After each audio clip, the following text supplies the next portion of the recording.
have been consistent, speaking against the bad government and for the purpose for reformers. Niger what yo?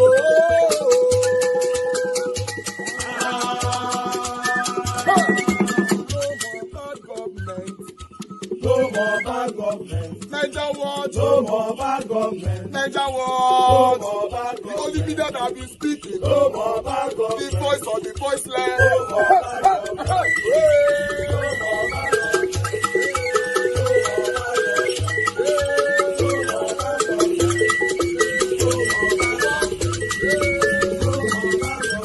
Niger what? No more bad government. For the poor. No more bad government. Niger what? No more bad government. Niger what media? No more bad government. No more bad government. No more bad government. In Nigeria. No more bad government. No more bad government. No more bad government. The only media. No more bad government. The number one media in Nigeria. No more bad government. That have been speaking against government. No more bad government. Niger what? No more bad government.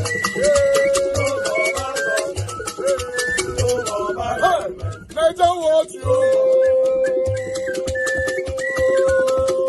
The voice of the voiceless. The voice of the voiceless.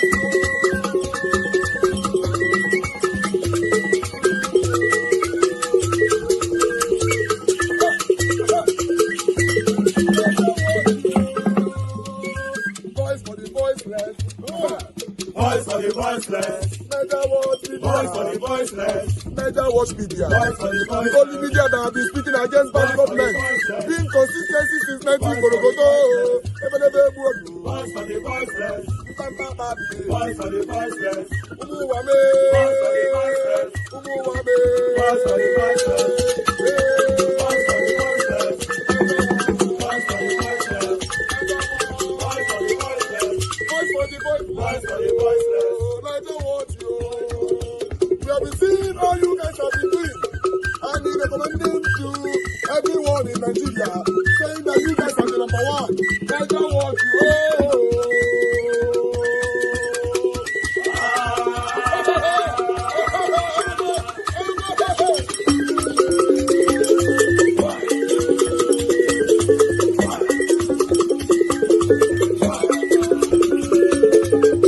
Very much for your time with us today. Today is 29th of December 2024. Happy Sunday to you all. New Year is just around the corner. We don't already the close. I appreciate you all, my people. Thank you very much, Mother of all Mommy Diaspora. Good evening to you, Mommy. Thank you very much for all that you do. I appreciate you always. Happy Sunday to you. Miracle B, Wisdom Lucky. Thank you very much, Mr. Johnson Emmanuel. God bless you all, my people. Peter Ife. Thank you, Peggy Modi, Dixon Dagbon. God bless you, my people. Sagbovo Kwonga is with us as well. Josephine Serenre is right there with us. Emmanuel Schultz. God bless you all. Thank you, Timmy Dibe. I can see you right there. Thank you very much. Olarawanju Adioso, thank you for joining us today. God bless you. Madarita in the building. Madarita, you are early today. This good. Thank you very much. Good evening to you. Thank you very much. Joy Otaho.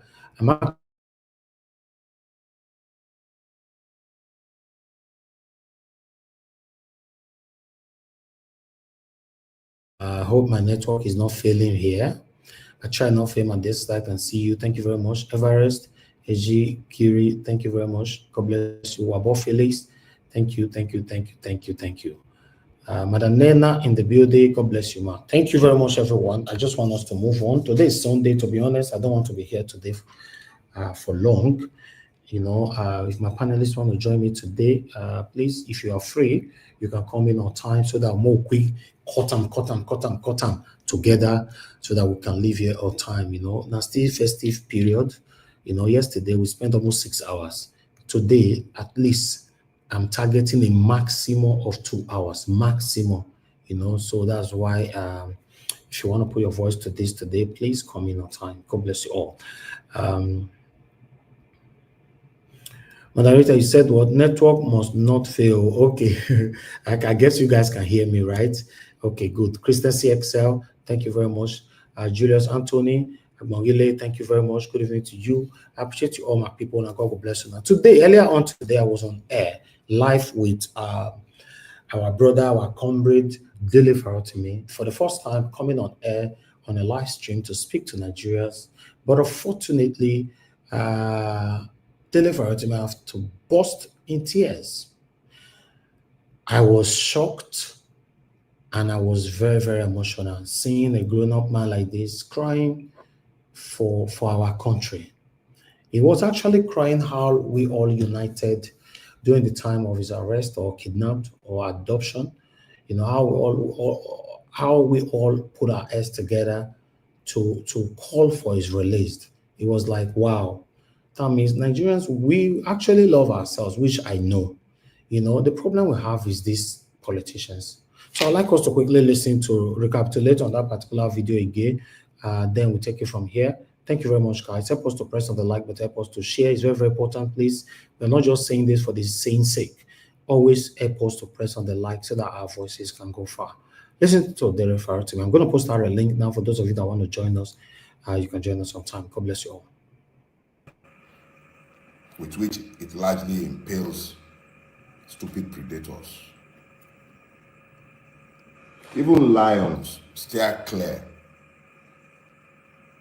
of the porcupine. As small as it is, its entire body made of quills would kill a lion if it would dare. Now, when that proverb came to my head in the course of this entire ordeal, I made the stupid error of thinking that I was the porcupine and that those who were coming after me were the unwary predator. But I received some sense this morning.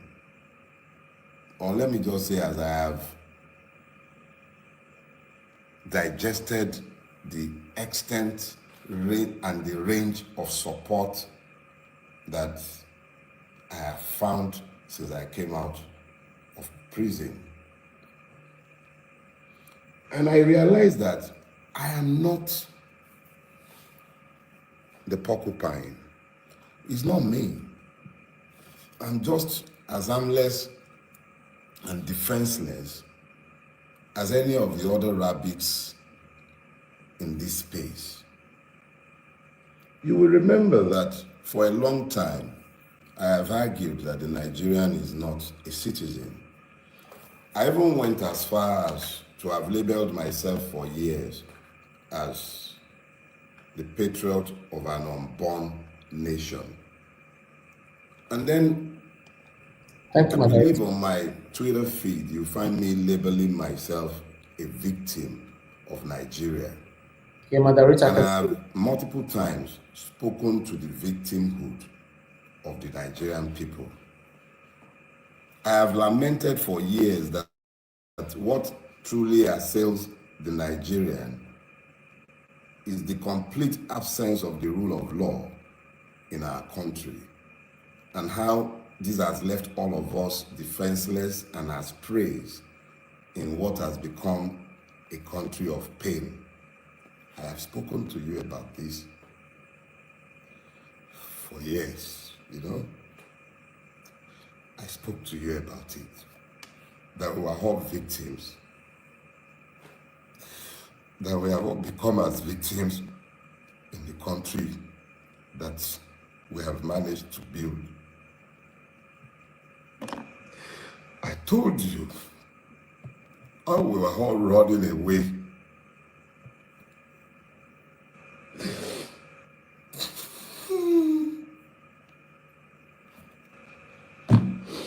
I told you how we were all running away from Nigeria because we have built an intolerable country unfit for human habitation. I have called it the evil empire.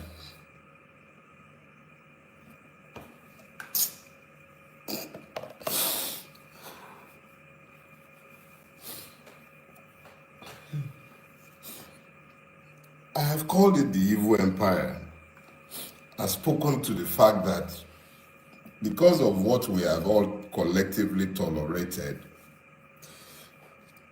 we have lost our country and we have become as slaves in the country that we have all built. And we are all to blame. Plus the idiot standing behind pulpits as I'm speaking with you, preaching injustice and lies to the people and helping them to normalize the madness that has overtaken all of us. I said this for years. So I am just as much a victim as each and every one of you. These are the first tears I have shed since my friend Ogunlanu died. I'm not given to tears, and I'm sorry. See, back to the issue. We all built this. We made this mess together, and it will take all of us to resolve the mess that we have made. It will take all of us. Without all of us functioning as one, the way you found the grace to function as one in the last month, you all acted as one. It wasn't about being Christian, being Muslim. They divided us along too many lines. Damn!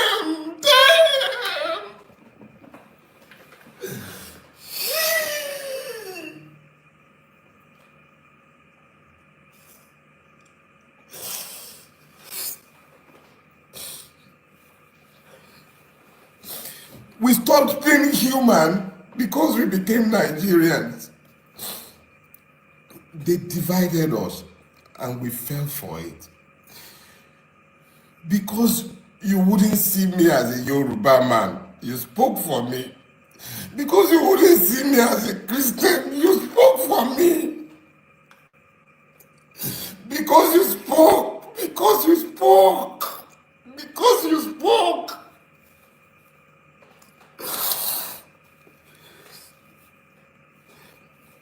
Because you spoke, Nigeria couldn't happen to me. Because you spoke. The only reason Nigeria couldn't happen to me is because you spoke. You spoke. That is why Nigeria couldn't happen to me. And yeah, Nigeria couldn't happen to me. Emu, Eki, Biteru Reko. You found your voices. I became you.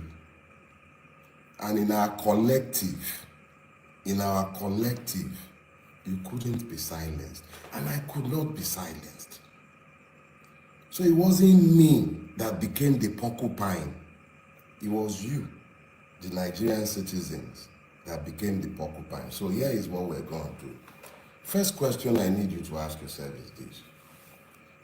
How many of the people feeling the pains of the Nigerian state in detention or in prison deserve to be where they are? There's multiple people that I met in prison, and I will yet speak to my prison experience, but I assure you, I didn't shed a single tear. I was happy for the free accommodation. I didn't like the food and I didn't have to eat it. So I'm not talking about me in some pity form. I went to prison and I view it as a finishing school. All right, I'll stop it right there. That was a very, very emotional moment right there, watching that particular video, because I was live with him today, so I felt it so hard. His statement is deep. Because you spoke, Nigeria couldn't happen to me. You get that? Because you spoke, Nigeria couldn't happen to me. In case you don't get it, let me reinterpret in my own understanding. Because say we talk, these people could not silence him. If not, Dele Farotimi would have been history today. Because we circulated it in every social media platform. For example, Niger Watch platform, every single day, we were calling for his release. Many other concerns Nigerians, Twitter, Instagram, TikTok, YouTube, everywhere. Even on the ground, people were barricading the court everywhere. Because you spoke, Nigeria could not happen to me. That is deep. I believe we all will learn now that the mindset of it not concern me, not be my business, we have to take it away from us. When something happening to your fellow brother, please speak. If not, they will silence that person. He mentioned it. Because you could not stay silent, they could not silence me. Get those two statements right. Because you spoke, Nigeria could not happen to me. Because you did not stay silent, they could not silence me. This is it.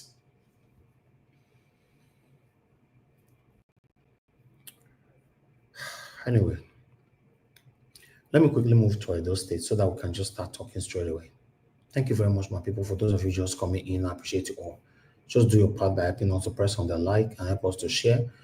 Thank you. Let's listen to Comrade Tony Kabaka here, a video that is currently circulating, but I'm not sure when they did this particular video, but it's circulating everywhere right now.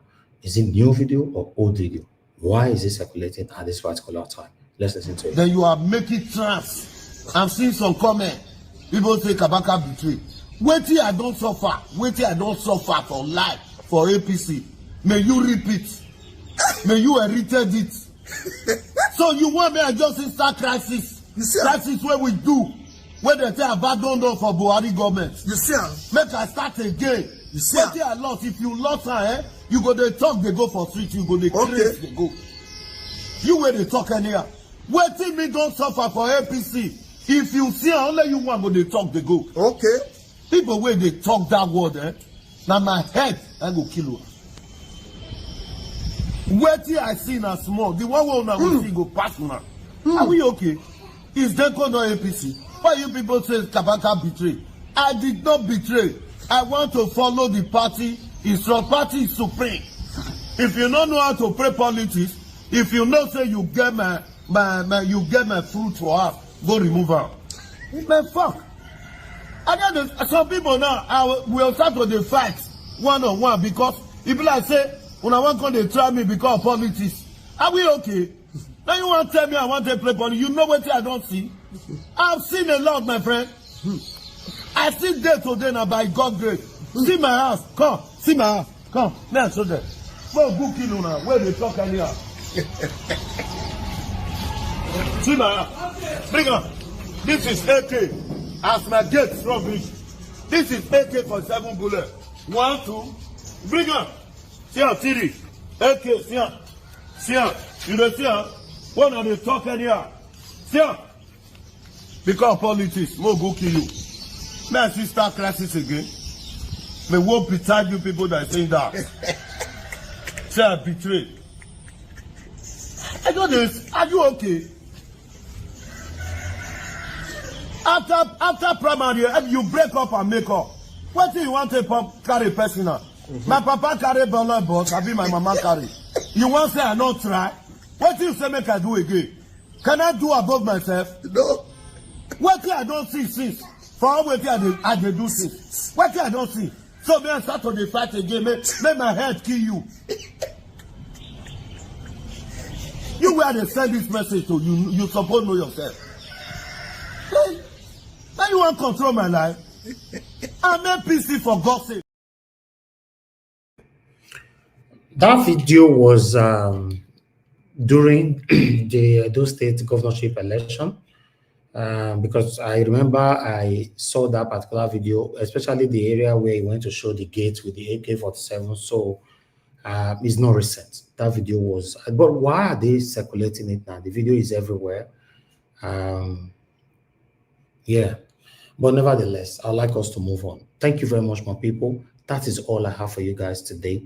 Dele Farotimi is currently trending for this particular video that I did this morning.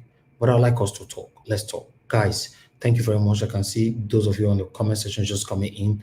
God's power. Thank you very much, my brother, for joining us this evening. God bless you. Didi Anthony, Kate Amoro say, God's child. Thank you very much, my people. Diaspora Diva, I can see you. It's been a while.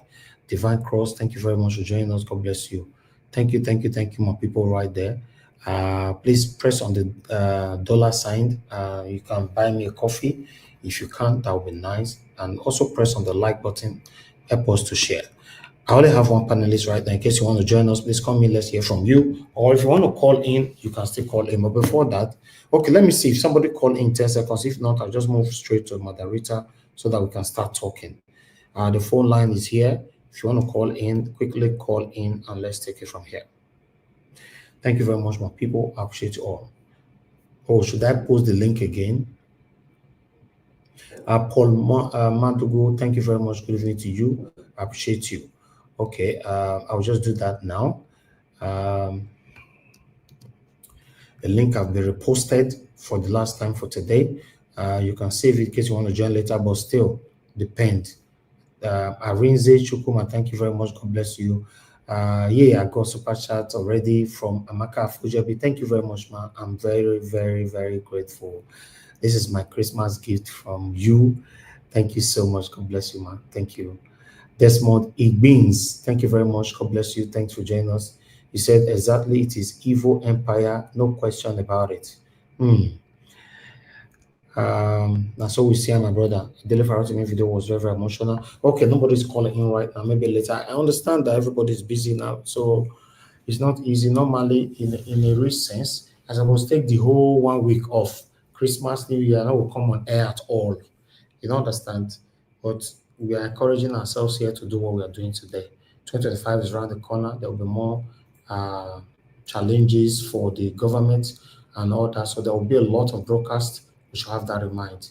But meanwhile, Margarita, it's good to have you on air early today. I really do appreciate this. When people join me join me on time, I always appreciate it, so that we can get on with the broadcast on time.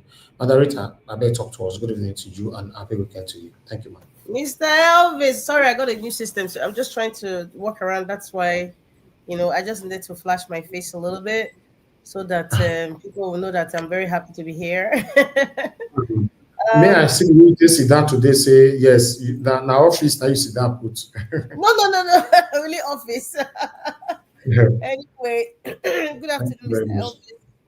Elvis. My lovely mommy diaspora. I'm the only one that still loves you. Greetings to my brothers and sisters out there, Mr. Johnson Emmanuel, Maka Fojebi, thank you so much for your gift. And everybody watching from home, God bless you, and happy Christmas too. We are still celebrating the birth of Jesus Christ. And I wish everybody a prosperous 2025. Yes, if I have to be here every day and say this every day, I would say this every day. Mr. Elvis, I want to thank you for taking time to even come here at all in this festive season. A lot of people have shut down just to take a rest, but your dedication and your consistency, I pray that the Lord will continue to give you that strength of being consistent and being dedicated. And the fact that you come here every day, it means you love us and you care for us and you're telling us that we matter. And I want to say thank you, Mr. Elvis. Thank you. Thank you very much, Margarita. Appreciate you. Thank you, man.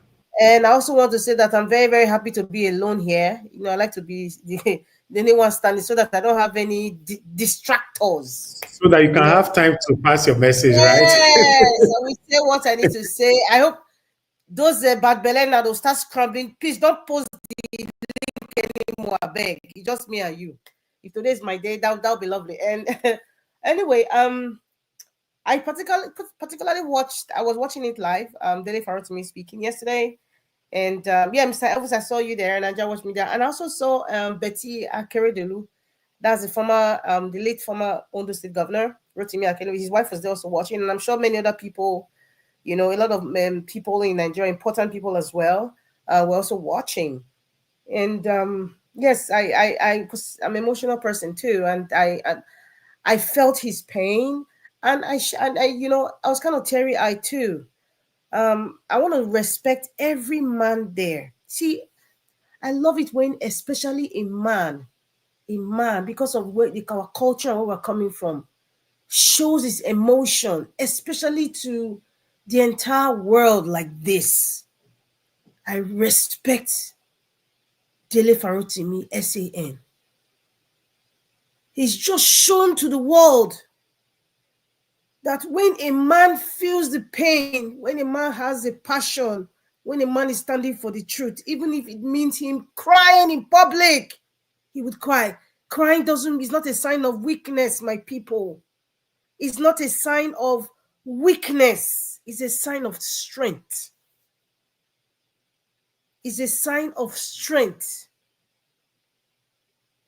God bless Dele Farotimi. God bless Peter Obi. I have said it in my own way. It's based on what my own opinion, what I see. Dele Farotimi and Peter Obi, they are not the one that's going to stand on that pedestal to change the status quo of Nigeria as a country. Their roles is what is panning out for all of us. We are all seeing it. We are all watching it. Dele Farotimi has his role. I think by now he already knows what his purpose is. I mean, he's always talking about purpose. He knows what his purpose is. Peter Obi, I think, knows what his purpose is. The one who is to change Nigeria, who is to stand there. Perhaps the Lord hasn't revealed that person to us yet. But I believe little catalysts, I would call the likes of Dele Farotimi, Peter Obi, and every other strong man or woman, even Mr. Elvis, you're also part of the catalysm. A lot of catalysts need to come out there to effect change. And it starts with the change of the mindset. When we see a man, a great, I repeat, great man like Dele Farotimi come out here in tears, talking about his ordeals, and he's saying it with all sense of responsibility and with all sense of peace. And he minces no words, and he cannot be guarded. He cannot be shut down because he's like a bell that cannot be shut down. When we see men like this is gradually changing the mindset of a whole lot of Nigerians. They know. So that's why I say he's a catalyst. He's just a tool to the country that we ought to be. He's just a tool.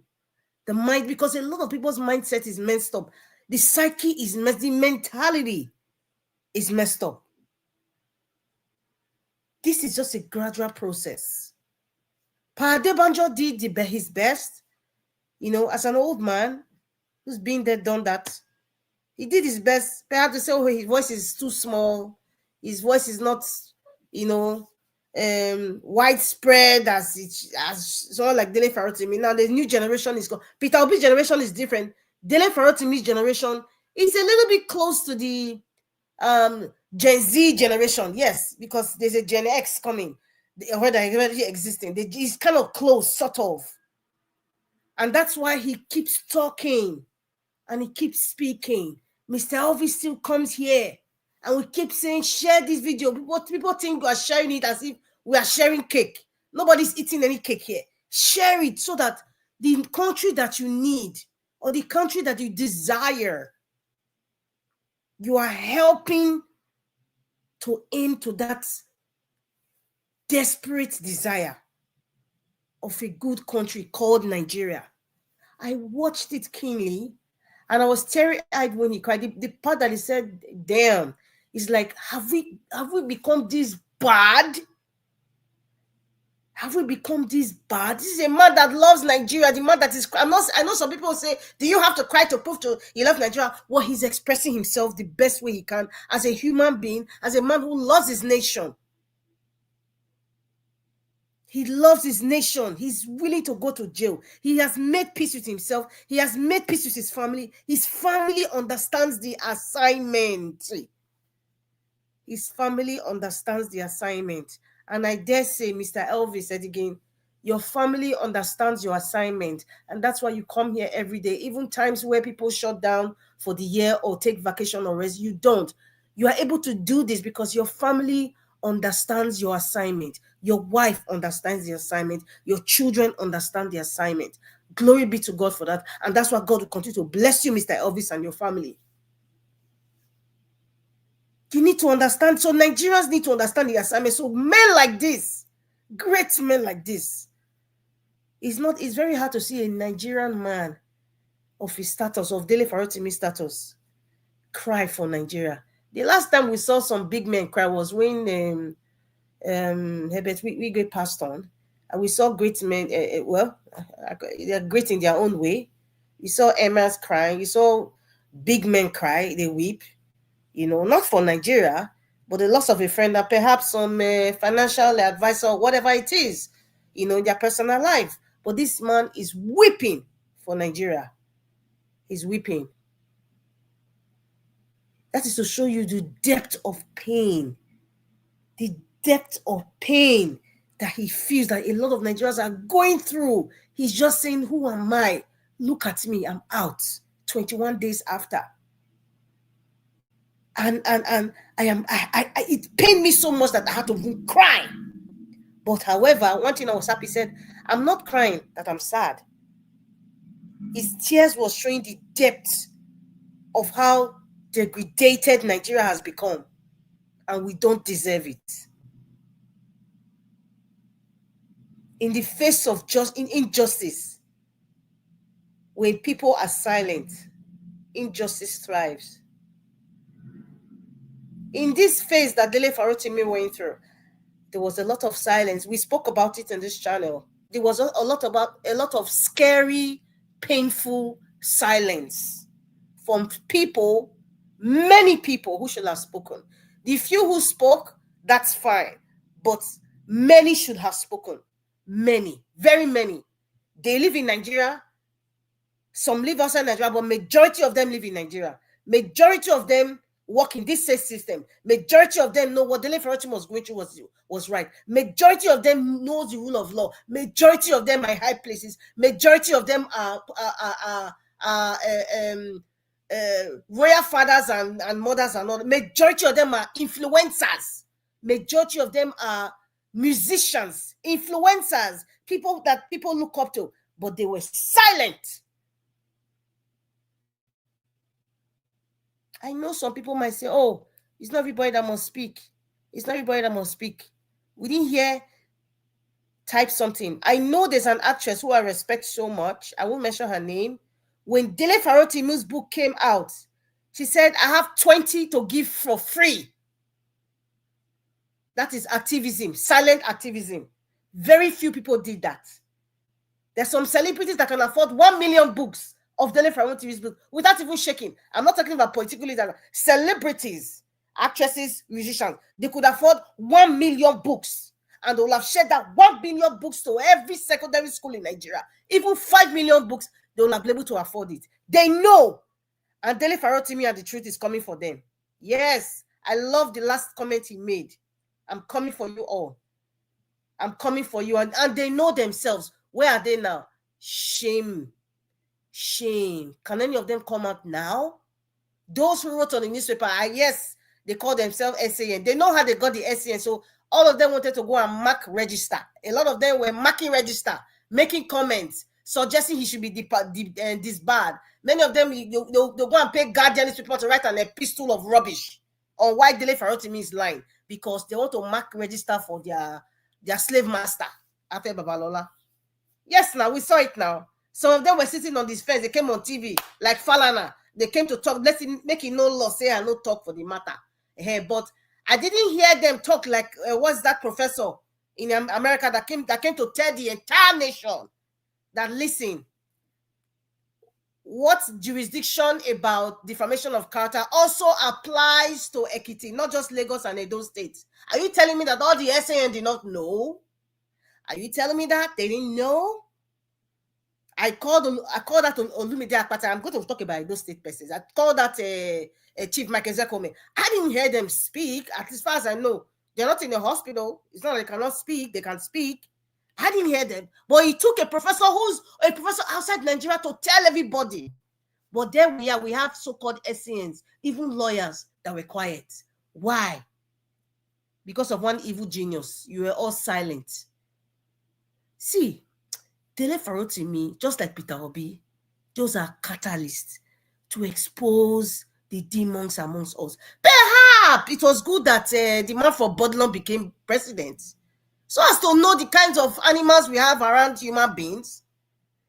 Perhaps Dele Farotimi need to stay incarcerated, kidnapped for 21 days, so that, Nigerians, They could see the animals that are living amongst us, educated or uneducated, rich or poor. Perhaps when they say a blessing in disguise, this is a typical example of what happened to Dele Farotimi. It is changing the mindset of a lot of people. That is the result of what we are getting today. In case you don't know, the psyche of a lot of Nigerians, the awareness is gradually creeping in into their frontal lobe. It's creeping in. Some of them are fighting it because they have sold themselves to the oppressors. They are fighting it, but it's creeping in now, and it's coming close to the jugular. It's coming close. It's coming close, and I cannot wait for the next book of Dele. I know he's going to write another book. I believe he's going to write another book. I know. I watched it, and I actually had to get a pen and a pen and a book, you know, like I was in a school.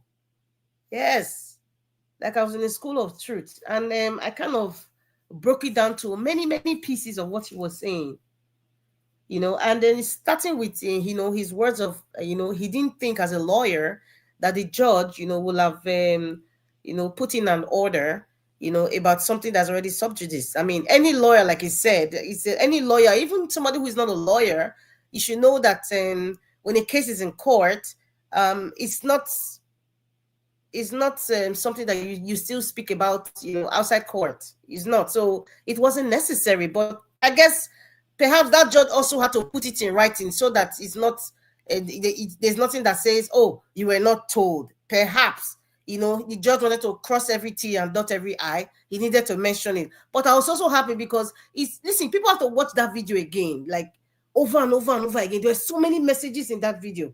He also said something. If the judge had told him not to even speak at all, he would have disobeyed. Yes, he will have disobeyed. What does that tell you? As a human being, said, as a human being and somebody of conscience, if you are gagged not to speak again, like they have made you, forcefully made you dumb, perhaps even deaf as well, do not cower into it. If it's something that has to do with the case that is sub judice, that's understandable. But every other fundamental human right, they cannot take it away from him. He has told them, and that's what applies to every person here. No matter the law or the kind of people, you know, that to gag you, don't allow them to take your fundamental human right. That's what he was trying to say. That, however, if you had told him, made an order not to speak at all, he will have broken it. He will have broken it because he knows that the judge himself knows that you cannot break someone's fundamental human right or even speaking at all. But speaking about the case that's sub judice is understandable. And then there's one part that he said he was being adopted, you know, abducted. Just like my mind went to Nnamdi Kanu. I don't know if maybe some people's mind just reflected to Nnamdi Kanu. I'm like, oh my, I mean, that is somebody that is known. There's a lot of other people who have been abducted, kidnapped. Let me make the word easy for people to understand. They have been kidnapped by the state. They are nameless. Their mother or their father is not a known person. They have nobody to run to. They don't have money. They don't have influence. They don't even have anybody. They can't even afford a lawyer. There's a lot of them like that. And the analogy of the porcupine, it was so profound for me. It's a Yoruba adage. It was so profound for me. Grab it, catch it. He said, you do not catch a porcupine in the same manner as a rabbit. What do you think that means? For me, this is what it meant. This is what it meant. The way, it means a whole lot. The way Nigeria is going, we cannot oust this evil entity through the process of democracy, through the process of election. No, we cannot.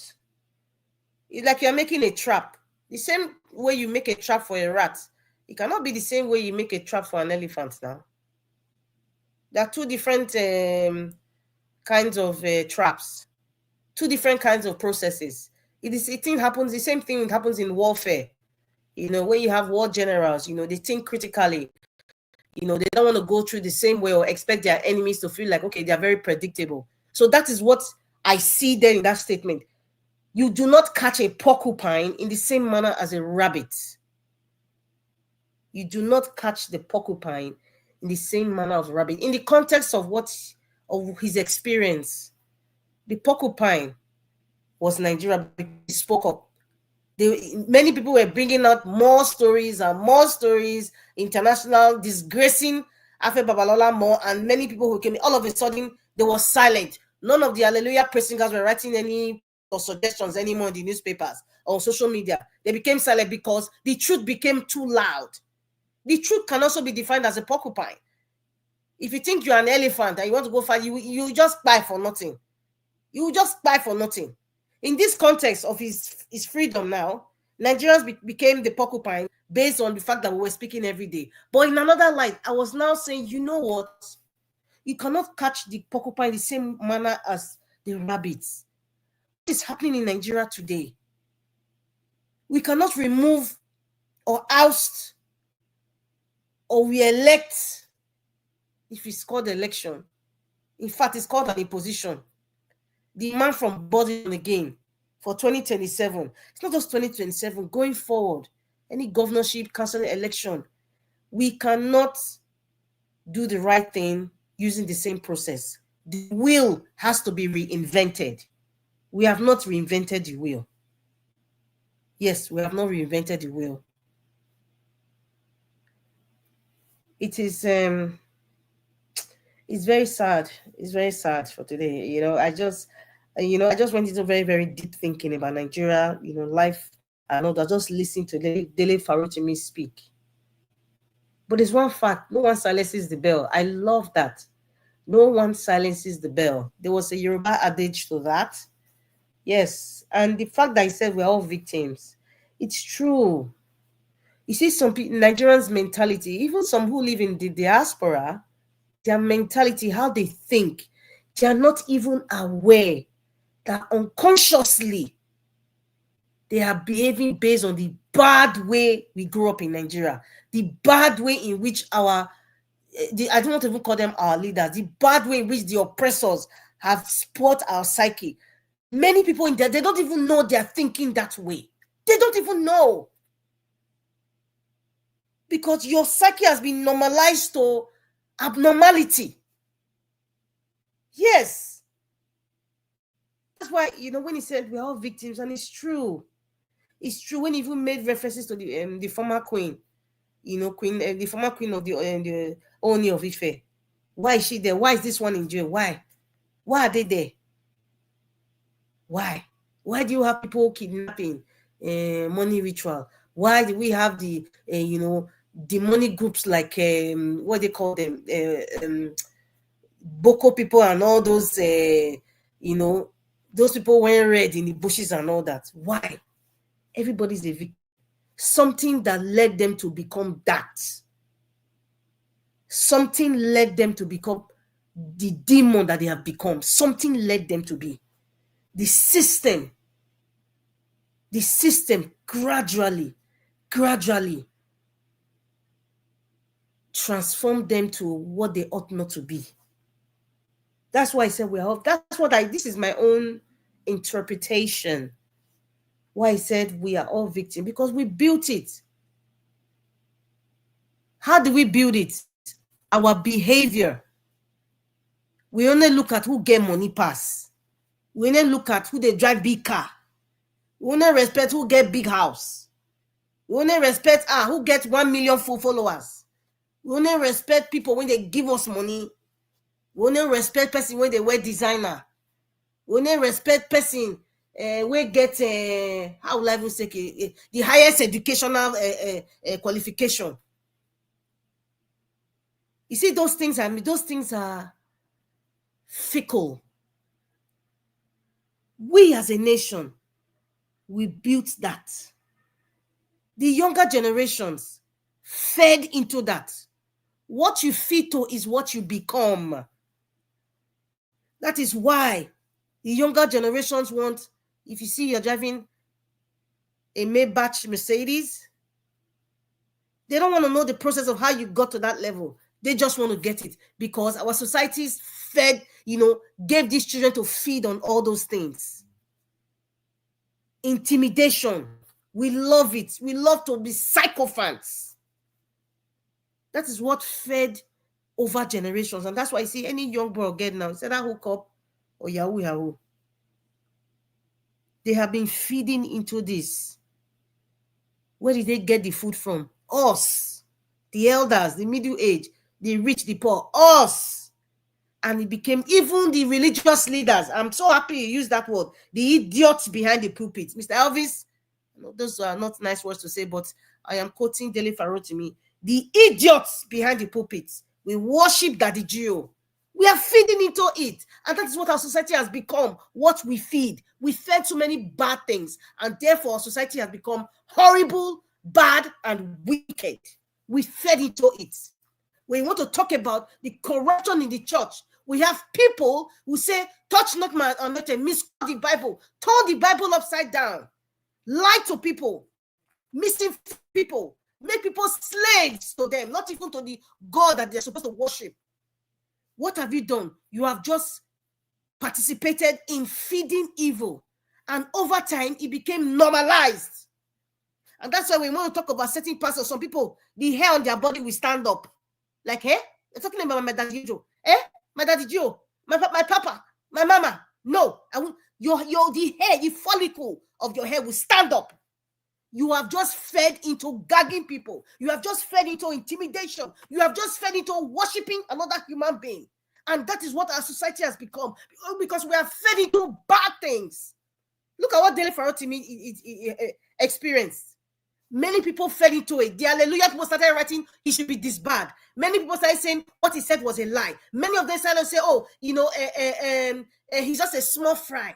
Those things, the youths are watching. They are seeing it.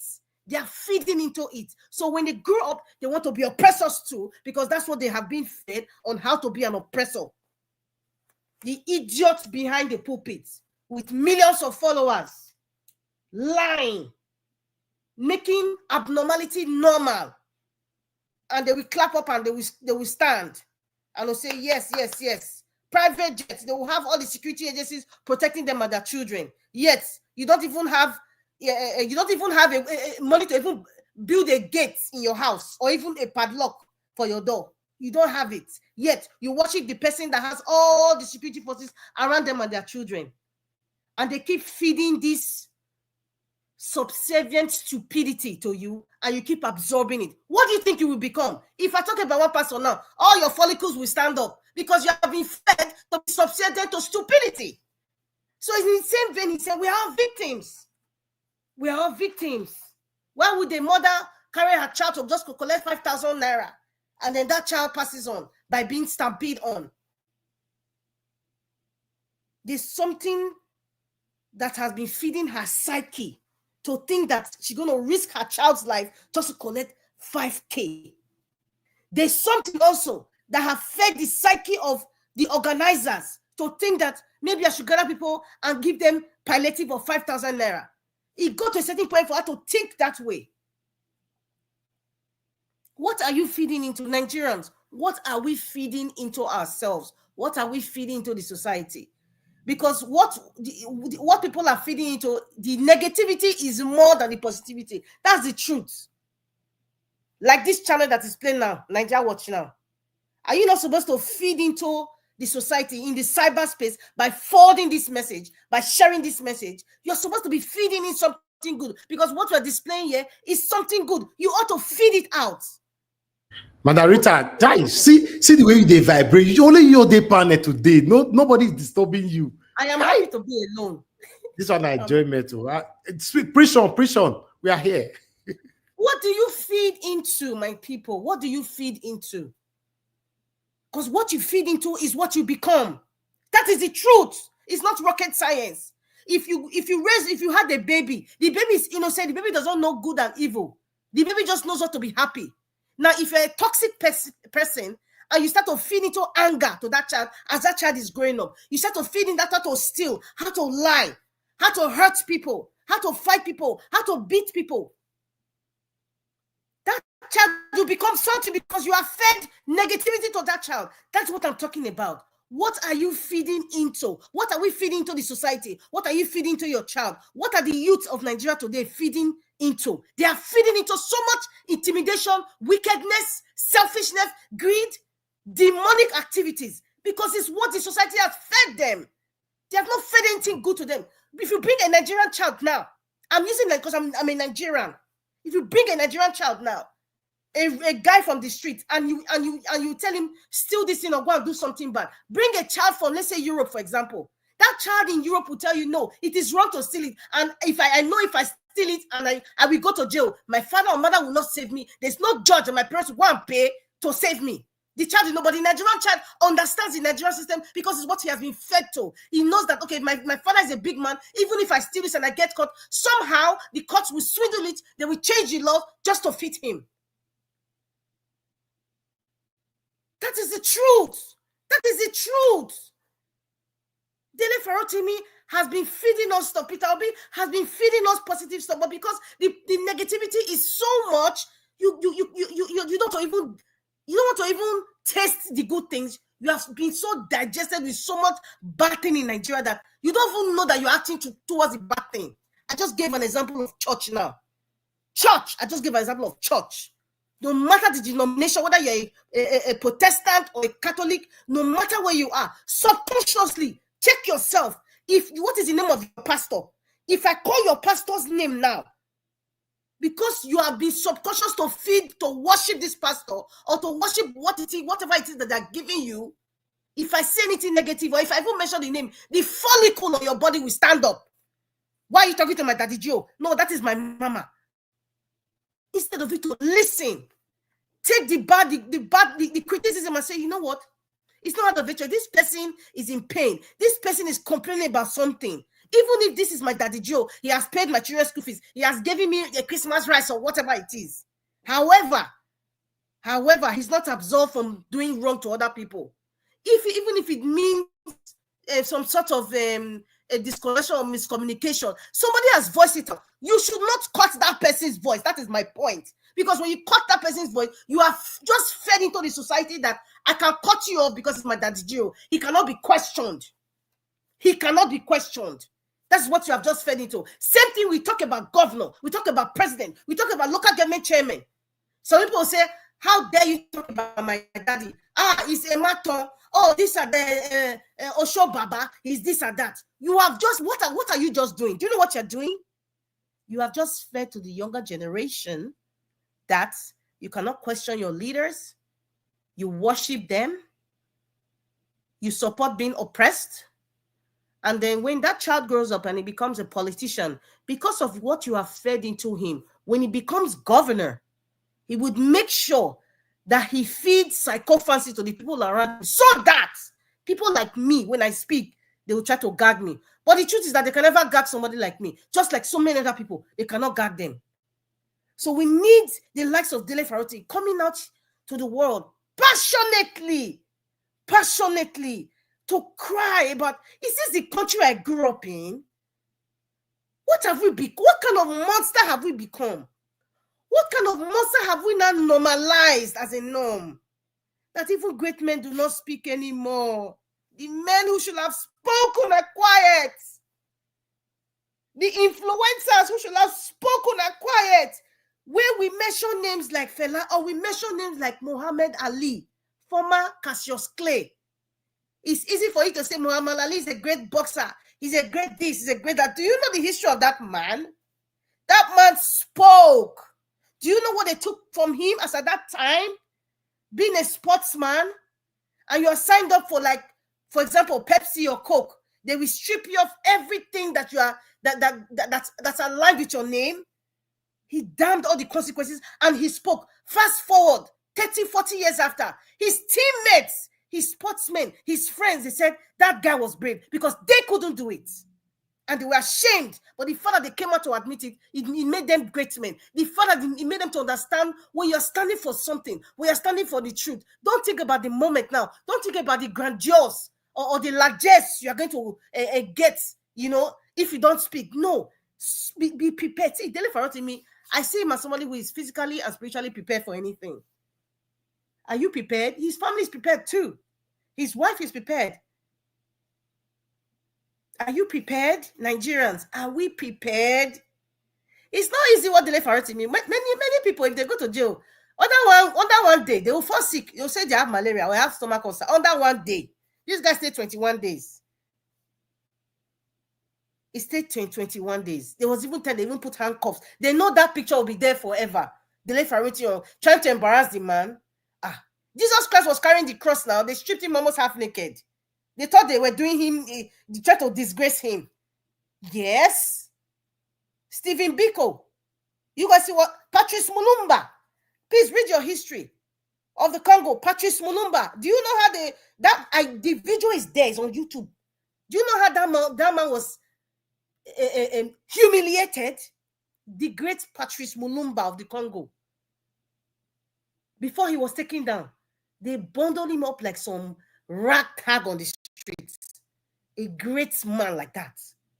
When you are standing for the truth, what they could do is to try to disgrace you, intimidate you, embarrass you, strip you naked, put handcuffs on you, drag you like a piece of meat, like a cow. Because it's obvious that they're trying so hard to put down an endangered species. I was listening to something today, and I was inspired by what this woman said. She said, don't get tired that you become an endangered species. Don't get tired. Don't get tired that you become an endangered species. Mr. Elvis, I thought about you. I thought about so many things when he said that. Mr. Elvis is not tired. Every day he comes, even if he tells us he's tired, he's human. He expresses how he feels. Sometimes he needs date nights with his wife. And sometimes he needs date nights with his friends. Sometimes he needs date nights even with his children. Sometimes he just needs date night even for himself. Just to chill. Just chill. He's not tired. He doesn't want to be an endangered species. Because an endangered species has a risk of being taken down forever. He's not tired. He comes here every day. Many people who come, Mommy, diaspora. Oh, Mommy, see why I say I love you. I'm the only one that loves you. Nobody can contest it at all. Mommy, diaspora is here, rain or sunshine. Sometimes I'm tired, come here to talk, to speak. Somebody like, how is Mr. Elvis even doing it? Even just watching the screen. That's why I urge you to keep wearing your sunshades. It's actually endangering his eyes, watching the screen every day for hours. I can't do it. I cannot. He's not tired. He doesn't want to be an endangered species. It's the grace of God that Mr. Elvis comes here every day. Many people have not been here for weeks now. They are feeling joy somewhere with their family now. They can't be bothered. Or it's not like maybe they can't be. Maybe they're tired. They just want to have time. They don't want to talk. But Mr. Elvis is coming here. He has a family. He even has himself. He needs time for himself. Many of you need time from yourself. You want to shut down from everybody, spouse, children. You just want to shut down and have time for yourself. Mr. Elvis he comes here. He refuses to be tired. He refused to become an endangered species. God bless you, Mr. Elvis. Thank you so much. Thank you so much. I see some people have come into the show already. So I'm not going to take so much time. No, you don't already take so much time. Thank you, madam. Thank you. I don't even cutting me off, Mr. Elvis. I'm not even done, but I'm just going to pause for now because I see some people screaming. And I just say, God bless you, Mr. Elvis. Thank you very much. God bless Dele Farotimi. I'm still going to talk more about him, but let me just give the floor to other people who are here. Yeah, for final submission, your 4 minutes, you talk that one later. Thank you very much. Okay. God bless you. I really, if you say you don't talk later, you talk for more than 38 minutes. Are you kidding me? Oh my gosh. Yeah, but it's a good thing. I like that. The other day, I think it was Mr. Jonathan talked for so long as well. So yeah, sometimes because of the traffic, we don't have the time to pass around like that. Thank you very much. Thanks for your kind words about me all the time. It goes Thank you so much, Mr. Elvis. I should be saying thank you. We'll see. Thank you. We Thank you say very much. Katabo. We say. All right, guys. I appreciate every one of you right there for your patience with us. We have, it looks like it's a woman's word day on this panel because all everybody on the panel is women, women, women, women. Thank you so much, my people. Thank you very much, Peggy. Monday, thank you. Ghost Child, Oriemi Abdul. God bless you all. Stella Afini, I can see you. Thank you. God bless you all. And I want to appreciate you, Amaka Fojabi, once again. Thank you very much for doing it again. God bless you, man. Thank you, God's child. I really do appreciate you as well. God bless you. Thank you, guys. I would like us to move on. Madam Patricia is with us. We have Mama Esho as well. I'd like us to start with Madam Patricia. Madam Patricia, thank you very much, ma. Selogbe, good evening to you. Talk to us, ma. Good evening, Mr. Elvis. Ogbe Thank, Mabedia. thank Thank you. Yeah. Good evening, Mommy Diaspora. Good evening to all the panelists. Good evening, Nigeria Watch family and Nigerians at large. Yes, from wherever you are hearing me, please click on the like button and share as well. Use the dollar sign to, appreciate Mr. Elvis for all the hard work and passion and dedication that is putting into this, because really, really, it is not easy. It takes a person with a heart a heart of love to do what he's doing. So let's appreciate him. He's worth it. Thank you for heeding to that call. Mr. Ivis, thank you again. And I came in to actually congratulate you, especially on your on the achievement, the latest achievement which you showcased on the platform. I think I called in on the 25th or 20, was it 25th or 25th? Ah, yeah, it was 25th.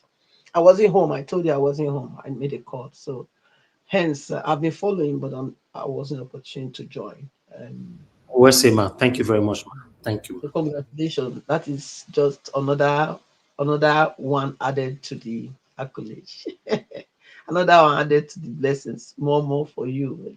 Next year is gonna be, a new level altogether for you, a new dimension, and Amen. it's gonna get bigger and greater. You know, like Amen. I've always prayed, and it's so shall it be. Yes, your late latter end shall be greatly increased, Mr. Evans. Yes, your latter end shall be greatly increased. So Amen. every day you are increasing in the name of our Lord Jesus Christ. Thank you. Mommy Diaspora, thank you again for all you do. It's a great honor to have you, and to know that you are the one that gave such a wonderful person to all of us. Thank you, and may God keep you alive and strong and prolong your life, and also Amen. continue to enjoy the fruit of your labor. Yes, I pray this for you in Jesus' name. Uh, Mr. Amen. Ivis, Mr. Dele Farotimi, yes, I was touched. I cried too because I mean, every well-meaning person felt what is feeling, what he's feeling, and continue to feel the way Dele Farotimi is feeling, and every other Nigerians that has agitated for a better place for all. King Serowa and all of them, you know, Okotiebo as well. People, great men that have passion for Nigeria, not the ones that decide that that was it. We should split, Then because the division started long ago. It started as a result of the first people that brought those idea of dividing. Since they agreed to come together, then there was no point of that, because they didn't feel like they were a part of it. And Nigeria is a project that really, really is not supposed to be. We know, everybody knows the truth, you know. And still, I don't still think there is any way it can work without we not dissolving this criminality, the criminality structure that has been enacted as Nigeria. Unless it's dismantled, you know, we have to reorganize it. We have to go back to something regional, you know, and regional people should govern themselves. You know, people should govern themselves. I think that will only be the solution, because we can see how things are. I think it's this divide line, the line that they have divided us with, that is the most issue here, you know. But it is not an issue. It shouldn't have been an issue if we didn't have any foreign interference in our journey, you know, on earth. If we didn't have these people that came from somewhere else to come and tell us how to live our lives, I don't think we would have been in this quagmire or this dilemma or this problem that we are all facing. So since it is not working, me, I'm somebody that I don't tell myself a lie. I'm not delusional in my thinking. Something that has never worked for how many years? Let's say, okay, the amalgamation was done 1914. Nigeria got independence 1960. We are in 2024. How many years is that? That's over 110 years. Yeah, all together, the amalgamation first, then the independence is how many years? 60. 1960 minus, that's how many years? 64. 64 years. And yet, there is no proof of any kind of advancement or achievement. What has Nigeria achieved as a country? What have they achieved? So for me, I think it's time people that are clamoring to keep Nigeria one should start having a rethink. You can keep Nigeria one, yes, if that is possible, yes, but let everybody administer themselves. So let's dissolve these states, collapse it again. Yeah, we should, because you see, the more they are dividing the state, the more they are doing it, local government, state, this, that, the more the division, the more the division, and the more divided we are, the longer it will take for anything to work. The longer it will take for anything to work. I believe that it is better, it's time. If Tinubu can bring back the regional, I think it will be better. Let the regions manage themselves. Let them manage their resources. Let everything Nigerians are doing be within their locality, their locality. Let it be within their locality. Let people that are coming from there handle their affairs. Let them handle their inland revenue.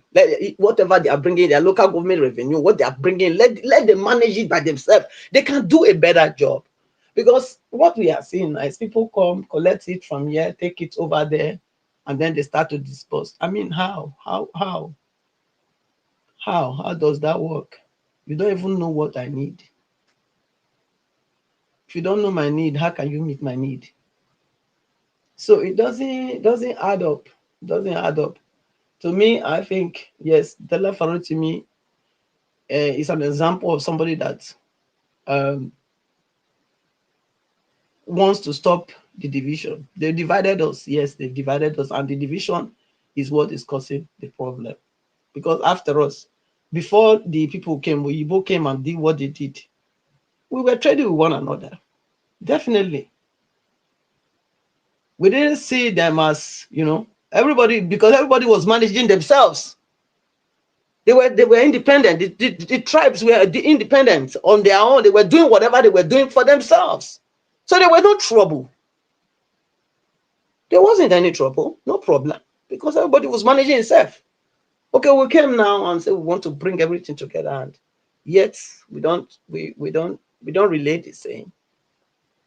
We don't eat the same food. We don't dress the same way. We don't speak the same language. We don't. I mean, it's just no. It's a joke. Let's be honest. We should go back to the drawing board and retrace our steps. That's what I have to say, and I'm still standing on that, because I don't see how it's going to work. If we are going to think Nigeria will work in our time, it's high time we start thinking this way. Because it's only the person that is close to you that will know exactly what your pain is, what you require, not the one that is far from you. Because they don't know. How can somebody that is in, let's say, for example, you are in Lagos or you are in Abuja, and you are the minister, you are a minister in Abuja, you're supposed to be, you are a lawmaker in Abuja, or a minister in Abuja, or whatever you are in Abuja, and you are supposed to be serving the people in your constituency. How? You don't even know what they need. You don't even know. So the local government autonomy is good, but they should give them even more powers. They should empower them more, because the local government is there. It's your local government. Also, all those lawmakers, House of Assembly, or what they call them, they should dissolve them. We don't need them. We don't need them. They should go back to their constituency and work there. They don't. The waste is too much. The waste. They don't have anything to offer. That being rubber stamp lawmakers. That's what they are doing there, as far as I'm concerned, if you ask me. So they are not meeting the need of the people, because they don't wear their shoes. They don't know what they need.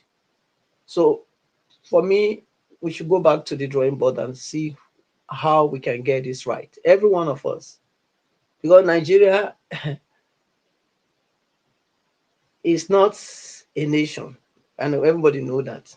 And for we to be able to make it a nation, we must allow people to govern themselves the way it was. Maybe a year, then give some percentage to the center for the foreign affairs issues, Yes.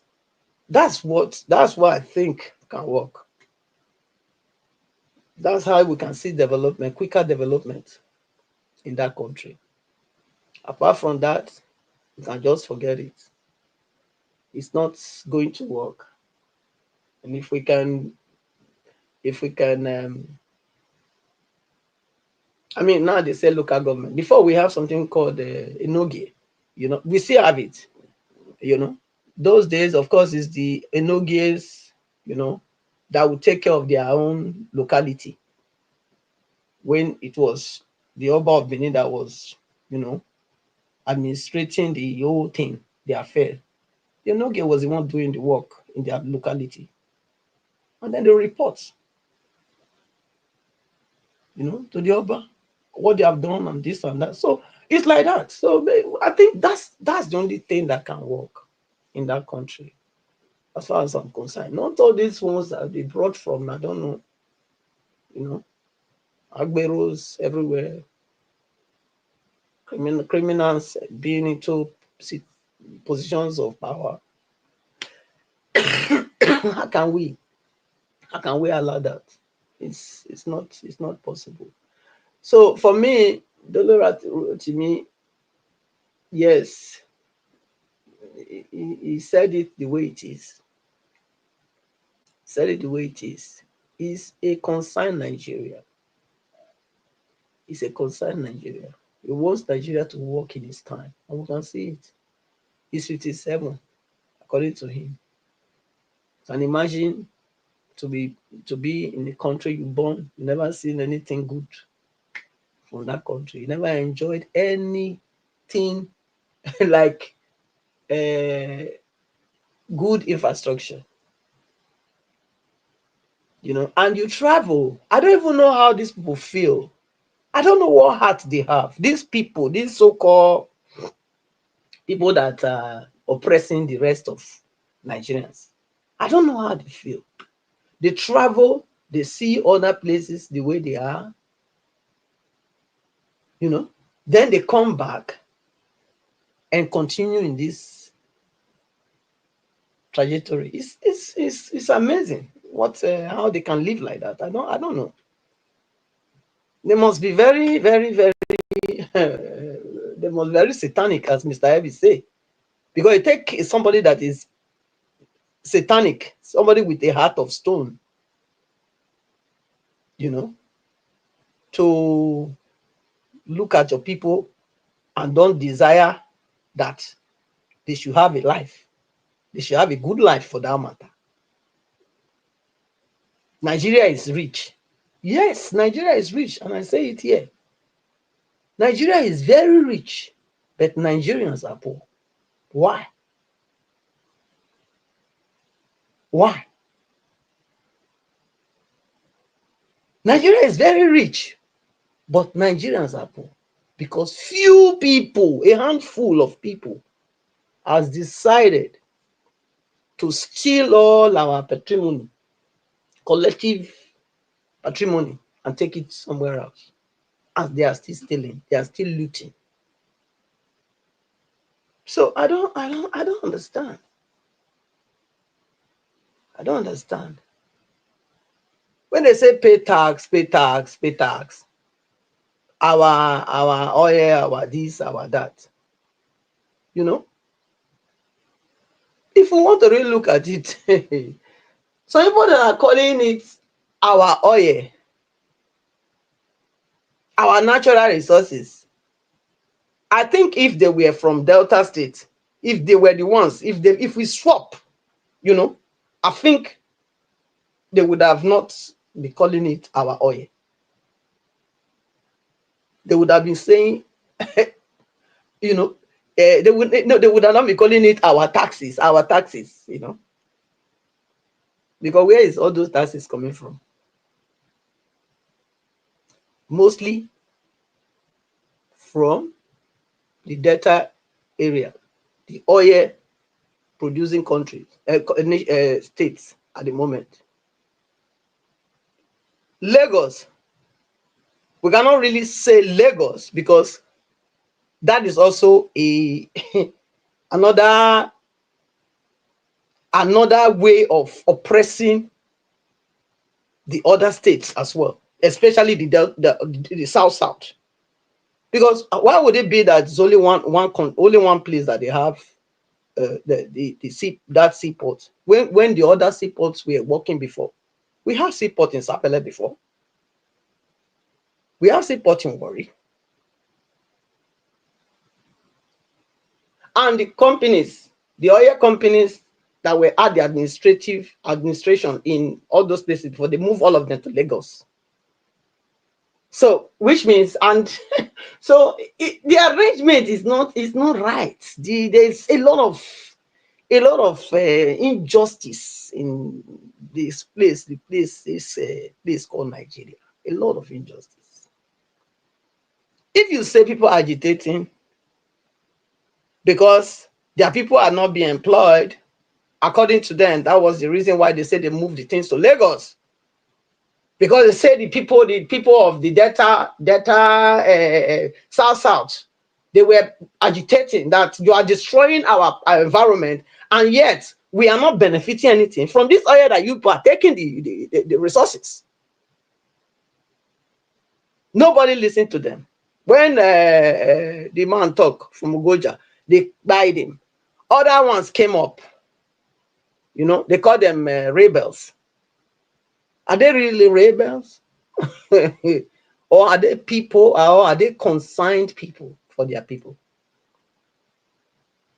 I think they are consigned people. But they label them.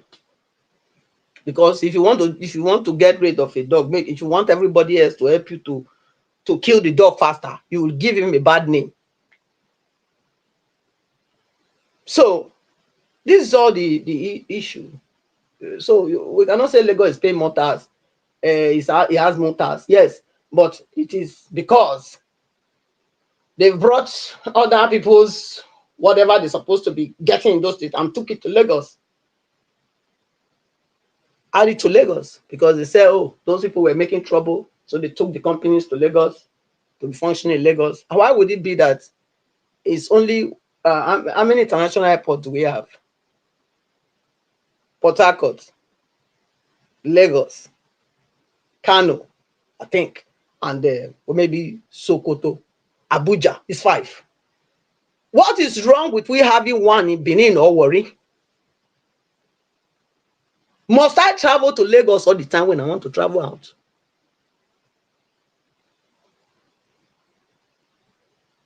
Must I? These are all the injustice that people are agitating over, and people will not see it. People will not see all these things. We'll talk about turn dance here, dance there. Must I stay in Lagos overnight to travel to my final destination when I go to Nigeria? Must I? Why can't I board a flight that is going to either Benin or to Warri from anywhere here that I will connect normally? Must I go to Port Harcourt? How long is Port Harcourt from Port Harcourt to Benin? It's almost like from Lagos to Benin.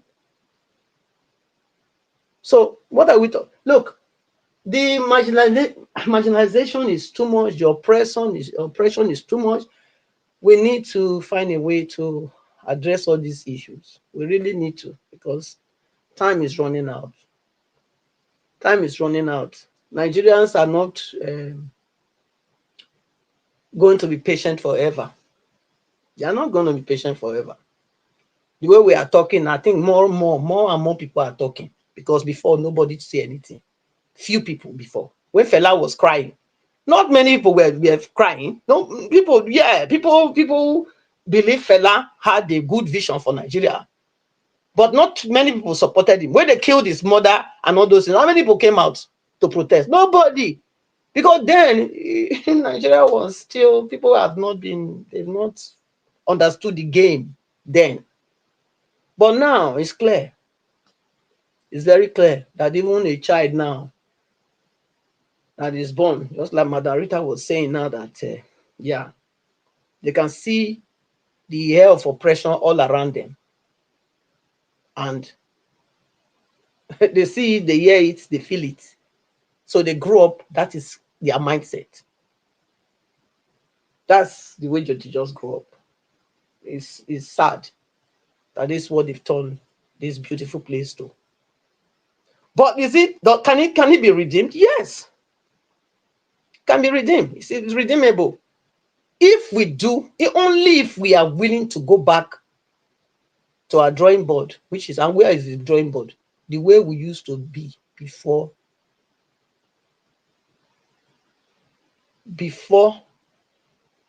either before the Oyibo came or the regional one. The regional one worked just very well. It was during the regional one that Ugbemudia did a lot of things in Benin and other places, Warri and all those places. This spot I'm talking about, that was the time. Benin had buses like these buses we have here. Not the double decker in UK, no, not those ones. The long normal buses, those ones, beautiful ones. Yes, Benin had it running and everywhere was beautiful. There are trees, on the streets, on the sides. There are trees. Now there's no tree anywhere. Nothing. Why erosion not go disturb people before? You just say The tree when he did that only for decoration, not only for beauty. It has its own reason why they put trees on the road, on the streets. Yes. Yeah, there's a reason to it. So people came and hugged the trees down to top it them. I don't know. But anyway, it was beautiful in my time as a child. I remember very well. And we had pipe bomb water coming straight into the house. We had light, constant light. So, but now look at the whole mess. We had good roads. Hospitals were working. Schools were working. Why? Because the people leading you, they were right at your doorstep. You could hold them accountable. Not these ones that we don't know. They just come from anywhere. So it's a son to so, and that's it. Everybody clap for him or her. They stay okay. No, they must have track record.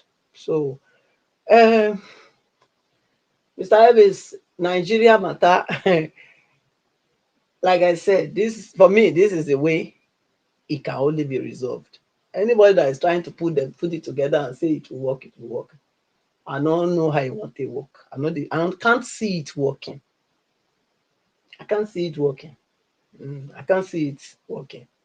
Even if I would have loved it to work, but I cannot see it working because the difference is clear. It's very clear. Unless there is fairness, there is equity, and there is justice in how we deal with each other, then it can work. As long as these things are missing, it has been missing and it's continuing to be missing, then there is no hope. There's no hope. It's not redeemable. If this continue, the only solution is to dissolve the thing, dismantle it completely and reset it. And then give the people a new orientation. The youths need to be reorientated, re-educated. After the dismantling, that's when the re-education will come. It's not before. As long as they are in this criminal structure, they will continue to think the same way. It's only when we are able to break it, break it into the segments that we want to break it, then everybody will want to start to re-sensitize and educate their people. That's only how I see it to work. So, Mr. Elvis, I will leave it here. Thank you so much. Let me allow Mama Isho. Mama Isho, good evening to you. Let me allow her also to talk. Thank you. Greetings. Thanks very much, Madam Patricia. God bless you, ma. Thank you. Mama H, it's good to have you on the show. Good evening to you, ma. Please talk to us. Shana, happy last Sunday of the year to everyone. And thank you to everyone for keeping the fight on. You see, our protocol, as I've said, if I'm not greeting everybody one by one as usual, is because when I listened to that video today that Dele Farotimi spoke for the first time since he left the prison, and him breaking down in the midst of his discussion, I felt every one of us have to take a sober reflection as we enter into the new year. And we should individually analyze his statement. He said Nigeria didn't happen to him because we refuse to be divided. by the opium they used to divide us, which is religion and tribe. And because we put that aside, we spoke with one voice, we fought with one voice, and their original plan did not happen. And it is something each one of us have to take a deep thought about. Because it is in that spirit we can get what we want as a people who, by his own definition,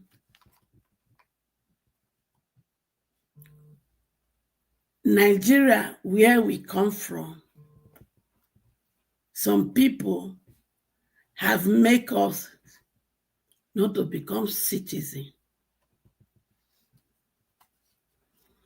And he said the first thing to do is for us to fight to become citizens first. Then we will have the opportunity to sit down as citizens to redefine our term of living together or dividing. So if we as a people, as at this point, as we cross into the new year, as we know that the life of the younger generation are in jeopardy, and we cannot still reason within ourselves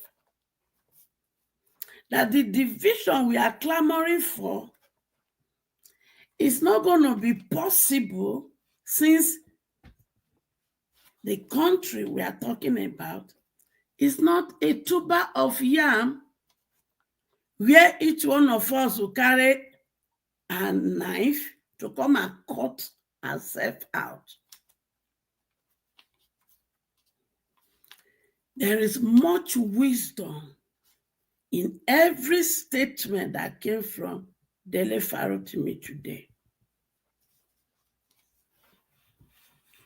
And it is high time each one of us should go and listen to that over and over again and understand that we shouldn't enter into the new year with a mindset that has taken us to nowhere.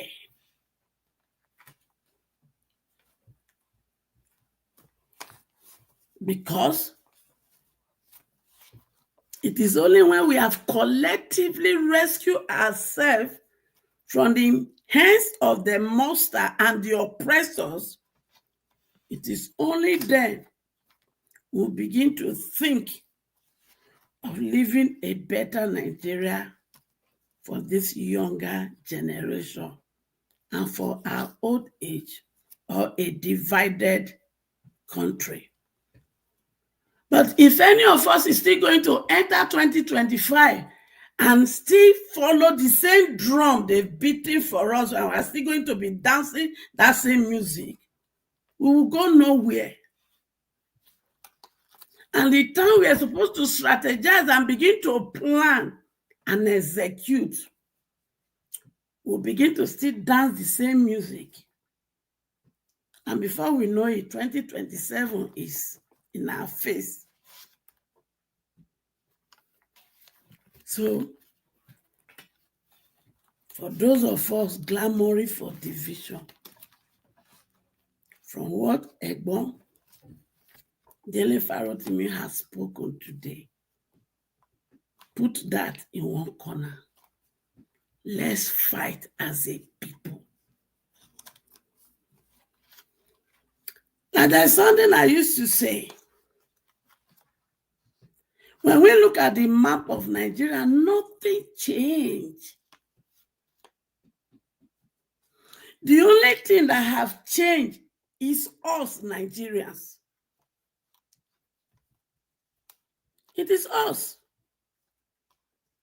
So whatever thing we are thinking that, oh, by the time we cut ourselves now, without changing our mindset, our attitude, our character, and everything that makes me to be me, if I do not change those things, and if every one of us does not change it, there's nothing will change.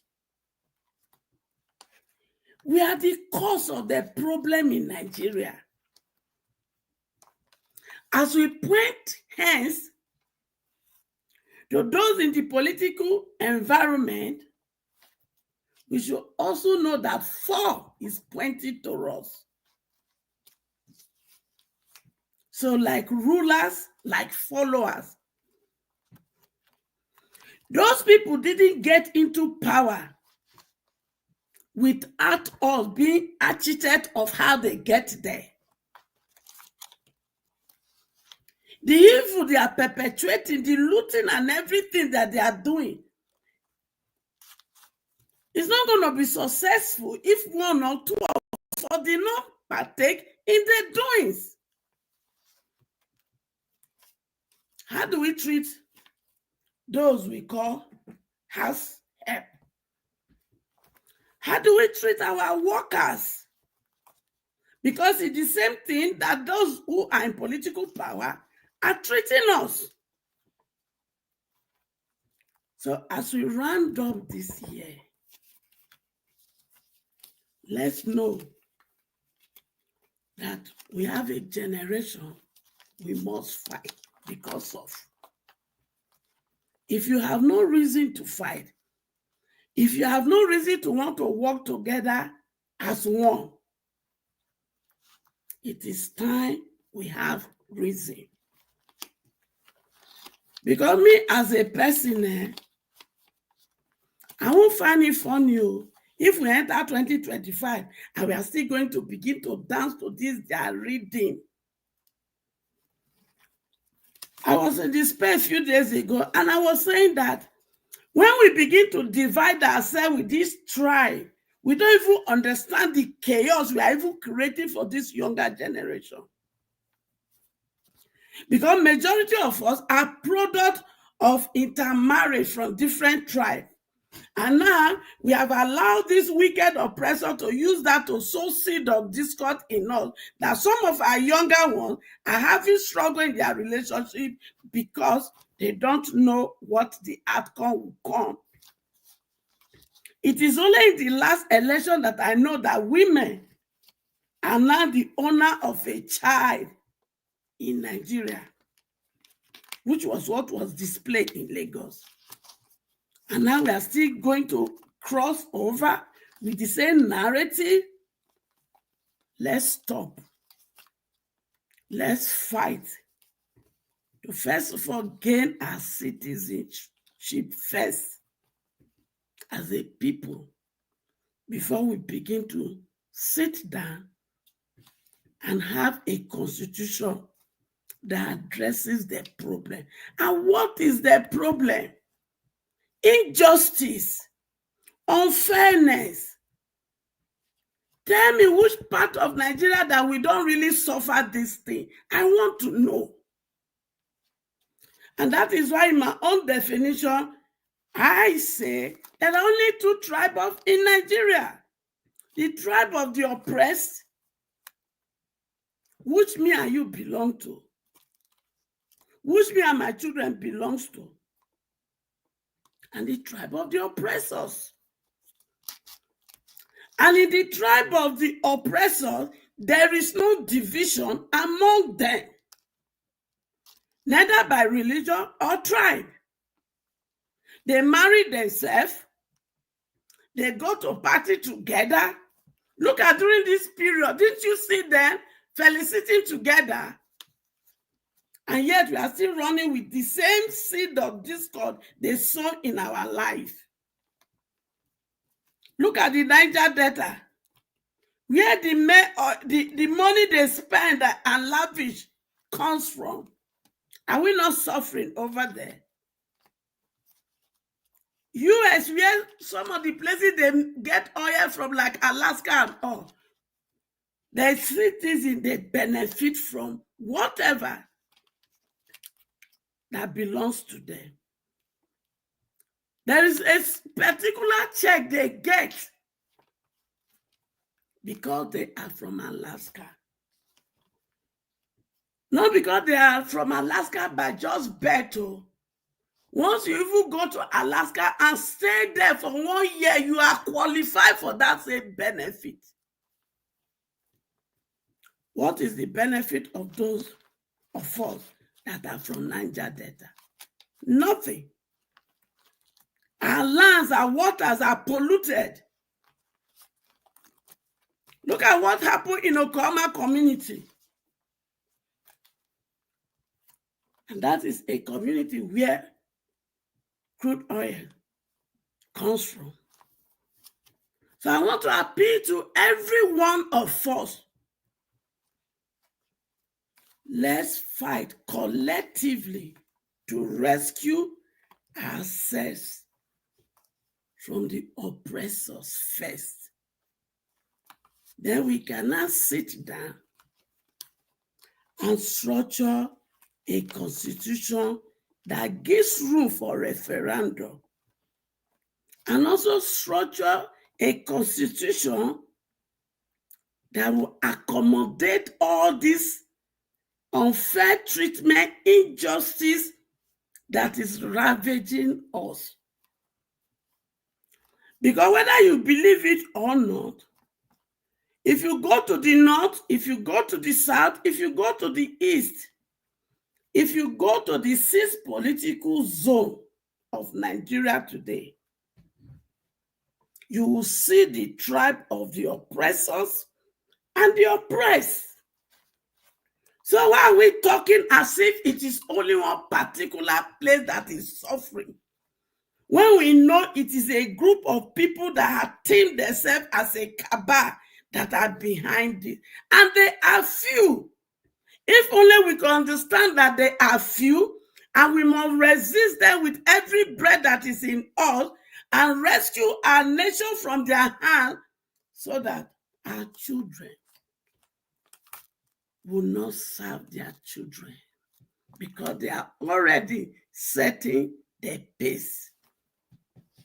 So Nigerians, if you know you belong to the tribe of the oppressed, which I belong, which my children belong, let's fight and claim our citizenship back. Thank you, and God bless us. Thank you, Mama Esho. God bless you, ma. Thank you very much for that submission, and God will bless you. I appreciate you all, my people, for your wonderful time with us today, for your submission. Thank you. We are going to have our final submission right now. This time, we have to stick with our 4 minutes so we can round up the show. We're already the 2 hours that I proposed earlier on. And Rita, we are back to you again. Let's do 4 minutes with you, please. Thank you very much, ma'am. Thank you, Mr. Elvis.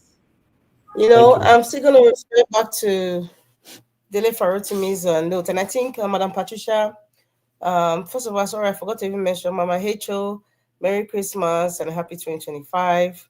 Good evening, Ma. And Madam Patricia, Merry Christmas and a prosperous 2025. Yes, I'm going to refer back to Dele Farotimi because, he's he's the man of the moment. And I think Madam Patricia mentioned something, and I actually wrote it down. When he said they've divided us. They've divided us and we stop being humans because we decide to become Nigerians.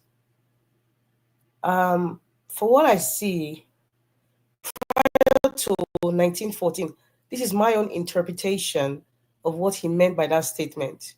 They have divided us and we stop being humans because we decided to become Nigerians. Prior to 1914, we have the Northern Caliphate, we have the Benin Kingdom, we have the Oduduwa Kingdom. Fine, we're kind of kingdoms. There was kingdoms in Nigeria, and before we were forced to become one nation in 1914. So since that forced marriage, we are ruling each other with hate. tribal division, religious division. It's like we're no longer human beings anymore. It's all about for my brother, for my tribe, for my brother, for my tribe, for my traditional ruler, or for my religion. That's just what's playing out. And in the process of doing it, we don't mind being traitors to ourselves with other countries, but it's just because of my tribe, my religion, my tribe, my religion. It has been playing out for a long time. In fact, I think since 1914, it has been playing out since then till now. I'm not going to go into Africa right now. This is just Nigeria. It has been playing out to date. It's just that now it has been amplified. It has had either have a different face or a different name, but it's still the same purpose. Divide us by tribe, divide us by religion. Even divide us by geographical location. Some people say, I'm from the South. This is for Niger Delta. This is for Middle Belt. You know, it's sad. It's painful because this is not who we are. This is not who we are. I think we ought to become the porcupine that Dele Farotimi spoke about. And there's one thing that he said that really resonated with me. He said, what happens to the nameless ones who are unjustly imprisoned? The ones that we don't know. And I think that question actually goes to the justice system is speaking to there. Because you and I, we don't go to court every day. We don't go to the police station every day. So we might not even know the nameless ones. The security agencies and the judiciary, they know the nameless ones. They know the nameless ones who ought not to be in jail, who have been in jail unfairly. They know the nameless ones. The ones that we know, Naomi, former Oni of Ife's wife. We know Kanu Nnamdi. We know so many other people who have been incarcerated. Those are the ones that we know. What about the ones we don't know? So it's a kind of reflection on, it's not just about Dele Farotimi. It's about many people who have gone through this kind of kidnap and intimidation and incarceration of what Dele Farotimi went through. There are many of them. I hope the security agencies and the justice system that put those nameless ones in jail, I hope that they have that conscience to review all those justices, to go to the prisons and review each person that is there and see what their crime, if their crime or the so-called crime that they claim that they committed is worth them being in jail. And I'm expecting that book about that from Dele Farotimi, because he gave us insight, like he's going to talk about that in his experiences there. We need to really think deep about that. And you know what? Finally, Dele Farotimi said he cannot be silenced.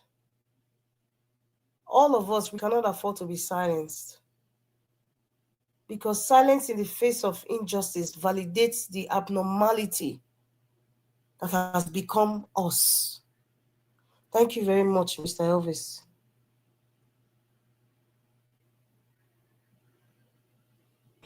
Okay, thank you very much, Mother Rita. I'm very, very grateful. God bless you, ma. Thank you for your time with us today. Thank you very much. All right, Mother Patricia, I don't know if you're still with us to take your 4 minutes. I'm here, Mr. Elvis. Thank you. But by the way, where are all the men? Okay. Black Panther and Mr. Jonathan. Where are you people? We'll see. They are still We'll see that tomorrow. Chicken and turkey. Is women. It's not only we let them come. Thank you. Where's Black Panther for 5 days? Black Panther has been eating bushmeat. You understand? Black Panther, me you come. We are waiting for you. We never see Black Panther for the past 1 week, but Mr. Elvis, are you sure you did not love the case on Black Panther? Mr. Elvis, are you sure you love the game? It's possible. I don't see him. What about Mr. Alex? I've not heard of him also for a while. Yes. Oh my God. No, Mr. Elvis, this is a very touchy experience, to see his tears. He's not crying because he's feeling pity for himself. He's crying for us all. You can see the passion Exactly. to which he tried to hold himself in, but he couldn't. He tried to hold himself. It's somebody that has been nursing this within him. He desired to see a new Nigeria. He really desire it. He really desire it. And to him, it's like, oh no. The more he press to see it, it looks like the further it's going.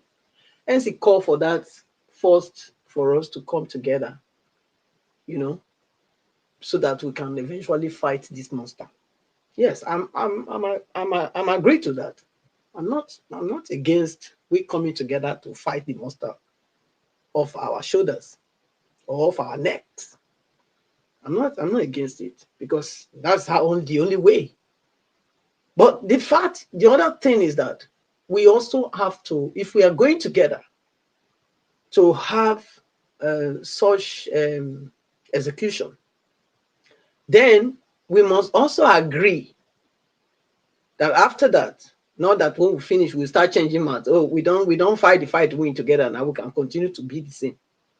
You understand? We must put things on the ground, put things, rules and policies on table. What we are going to do. What is our goal? What is our aim? And afterward, what do we want to achieve from it? We must have those things, clearly defined before we go into it. Yes, it's very important, because I know what I'm saying, because this is how it looks like that they always fall back to the usual, because when we come together to fight the fight and we win the fight, the aim is so that after that everybody can then put in a referendum peacefully and let us dissolve the thing. But if we say, okay, we fight them, after we fight them, not that after we fight them, people that we used to fight them, they will not sit again on the power and say that is it. So we have to define those things, those gray lines, make it very, very clear. And let them know that if that be the case, anybody can take them down. Yes, it's as simple. We have to agree on something. We cannot just move like people that are not having direction. We have to have direction of what we want to achieve to do that. Yes. Dele Farotimi, he's counted his cost, the cost of the course that is pursuing. When you are going to this kind of fight, you have to count your cost. You have to count your cost. There are people that don't count their cost before they go into a fight. And on the way, they turn back. And turning back make things worse. Like the answers. The answers, they didn't count their cost. I would dare say it. They didn't count their cost. Because if they really count their cost, they will not give up. Even if they want to buy everybody in Nigeria, they would have insisted on what they started the fight for to start with. The peaceful protest. Not be they come there, they come do, knock some down. Not be everybody scatter. Not be like that now. Nothing works with that. Nothing can work with that. Because if that's the case, then every time you come out, they'll come out again. They'll do their thing. Everybody go enter house. That's how it just be. Nigerians, count your cost. Count it. Ask yourself, the life that I'm living now, is it worth living? Am I alive? Or am I a walking corpse? Ask yourself questions. Hope is good when you know where it's coming from. Yes, I mean, since you were born, you'll be hoping. You'll be hoping things will turn around for you. Some have hoped and hoped and hoped. They have gone to their grave, early grave. So make up your mind on what you want and go for it. And when you go for it, no turning back. Thank you, Mr. Ellis. Thank you very much, Mother Patricia. God bless you, ma. I appreciate you. Thank you so much. Mama Aisha, I don't know if you are still there with us. I'm here. Okay, thank you, man. Your 4 minutes. Thank you, man. Yeah, I think one of the things I want to re-echo again is the fact that none of us choose the parent we want to come into this world through. None of us choose the tribe per se we want to come into this world. So it pleases God to put us in that land, in that country called Nigeria. And it pleases God to bring us forth through our various parents and our various so-called tribe. But if God in his infinite mercy has created us in this diversity, and we do not have a say in it, why are we choosing to have issue with our fellow brother as being sown in our mind by this oppressor for their political gain? Why are we still wanting to bend and run with it? Knowing fully well that they only do it for their political selfish reason. And when they go into that office, they don't care about us that were being used to perpetuate themselves into the office. Can't we just see it from that angle? For those of us that say, oh, we don't have anything in common, let us stop deceiving ourselves. If you notice of recent, which is making me more proud to be in Nigeria, is the fact that the whiteys are beginning to embrace our culture.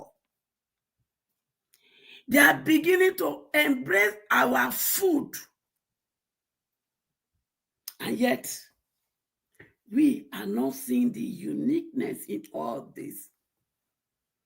Just because some people who know that it is the only way for them to continue in power, remain in power, leave power for their children, is to make sure they separate you and I with tribe and religion.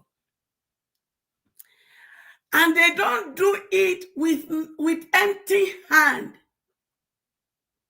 They make sure those in religious sector collect allegedly Ghana must go for them to execute this evil.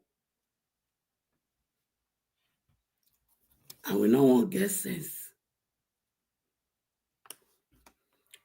I want to appeal to us.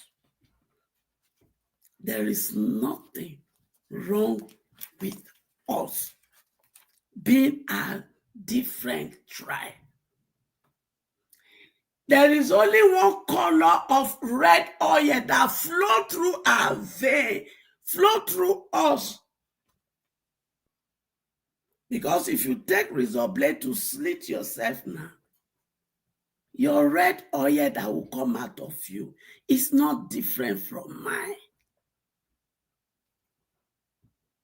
And even in our different tribe per se, there is still something that is common among it. Therefore, for us to be able to live a healthy society, nation, their children will not agree to fight as one. Thank you, and God bless us. All right, Mama Aisho, thank you very much, ma. God bless you. I appreciate you. Thank you very much, everyone right there. God bless you all. Thank you for your time with us. All right, like to re-echo the names of those of you that chatted us again. Amaka Fojebi, thank you very much, man. God bless you. God's child, thank you very much. I appreciate every one of you. We have our brother just coming late as we are rounding up. Oga Chris. Oga Chris, thank you, my brother. Good evening to you. Thanks for joining us on this broadcast. I be like saying you want me, your voice must be on this particular broadcast. Because we're just rounding up. The last person you talk with final submission, I be this before.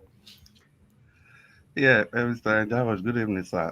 Thank you for letting me in, and happy Sunday to you and your wonderful family, and happy Sunday to the entire Niger Watch family.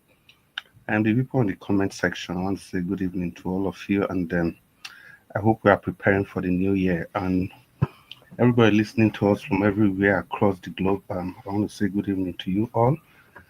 And Mommy Diaspora, thank you so much for what you do, and we appreciate everything that you do to ensure and that this broadcast is up and running every day. Thank you for your support on and off stage, and thank you so much. And the people on the panel, it's good to be with all of you this evening, and let me say I'm glad it's an opportunity for me to also add my voice to the discourse.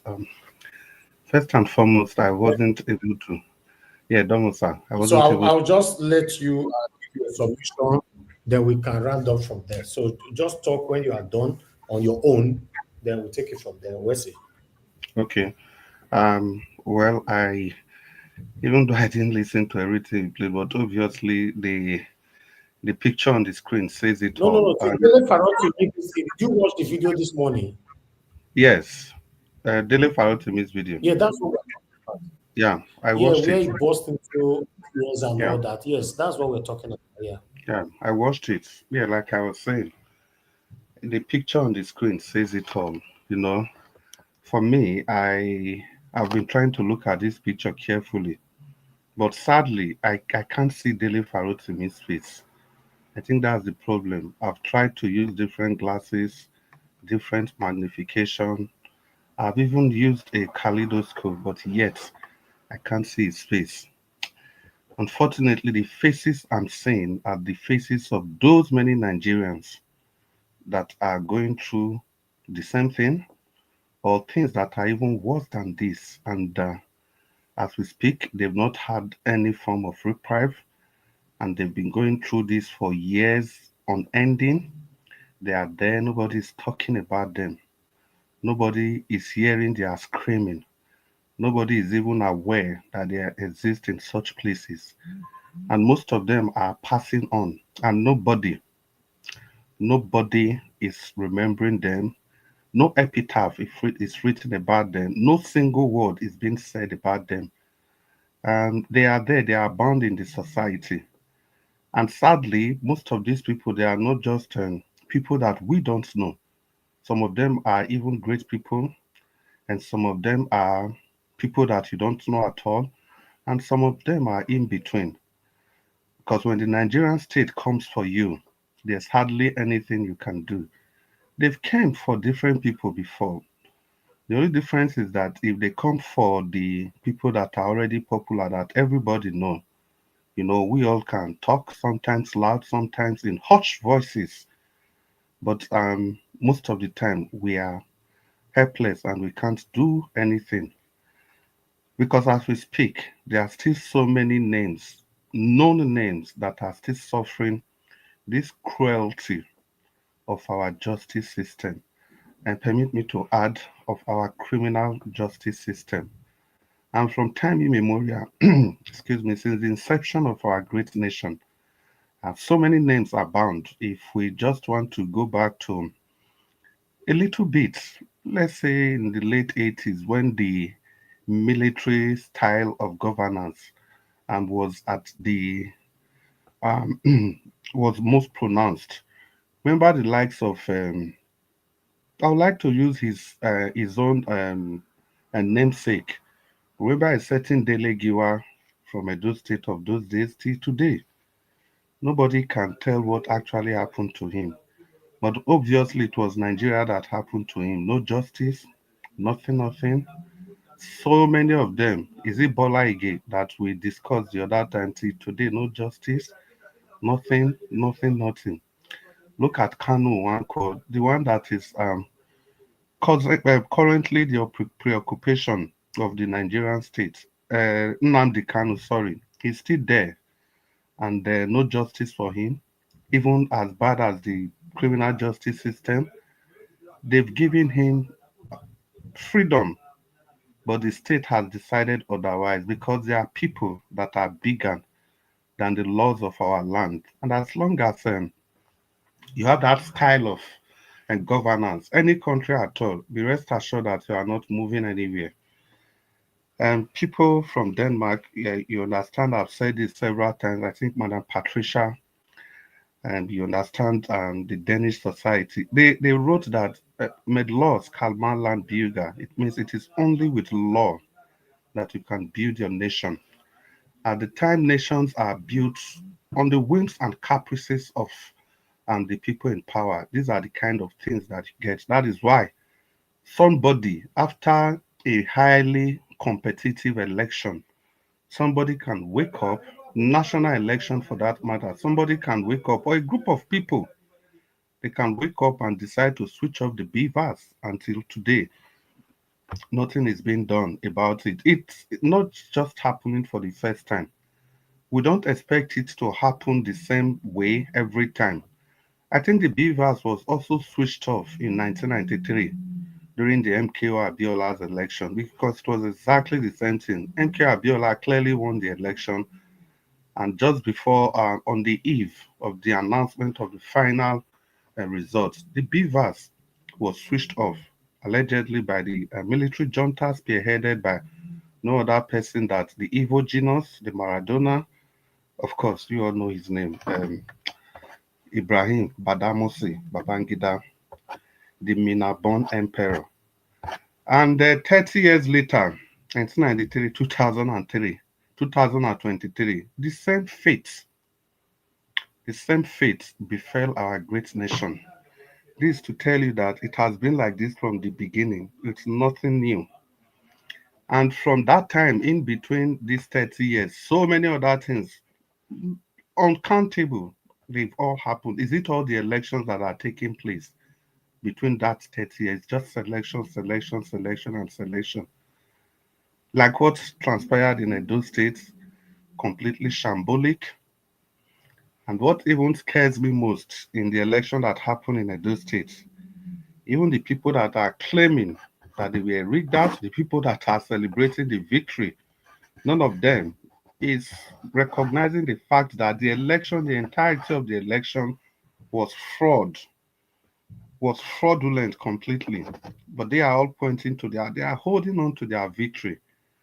And that's to tell you how skewed and how evil oriented our minds are. Is it really that we don't like what is happening?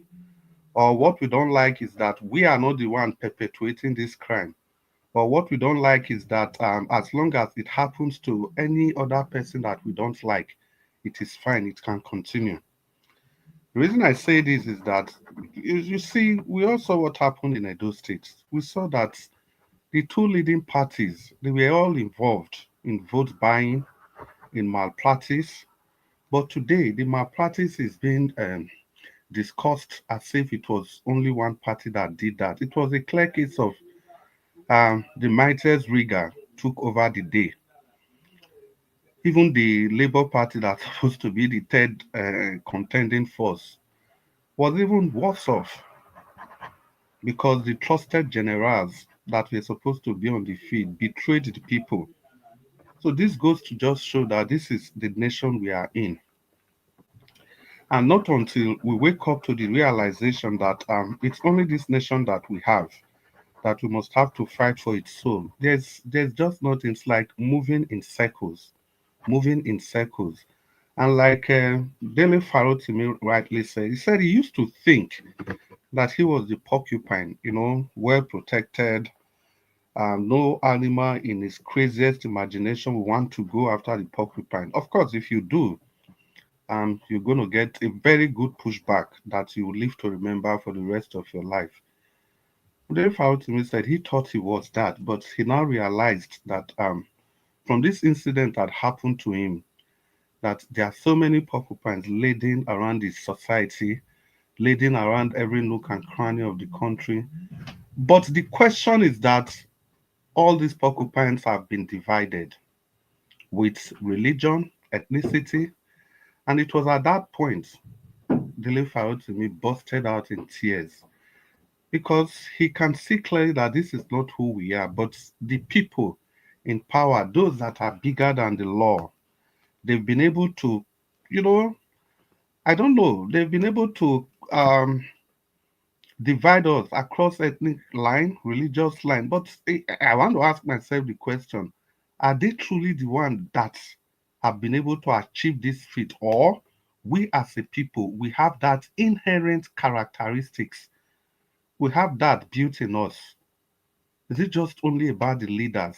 Because it was at that point he busted out crying. Because if it is just only about the leaders, I've seen people make argument for something that is completely unbelievable, even when the leaders have not, even when these political leaders have not told them to do so. You've seen lame duck arguments. You've seen people supporting what is utterly shameful, what is utterly barbarish. But yet, we want to think that the leaders at every point in time are responsible for this. I don't think so. Look at the 8 years of President Muhammadu Buhari. Look at all the atrocities committed under that government. Look at what they did to freedom fighters. Look at what they did to the likes of Omoyele Sowore. For how many years they kept him incarcerated. And if you almost remember, it wasn't justice that freed Omoyele Sowore. It wasn't the justice system. It was the power bigger than the nation. Because it will take a US senator and some political strongmen in the US to intervene. And it wasn't just only Omoyele Sowore that was released. Let's not forget the National Security Advisor to Ebele Jonathan. What was his name again? That man from the north was also incarcerated, and in the total package, they had to free Sowore, free that guy, and some other people because of the intervention of a higher authority, not the criminal justice system.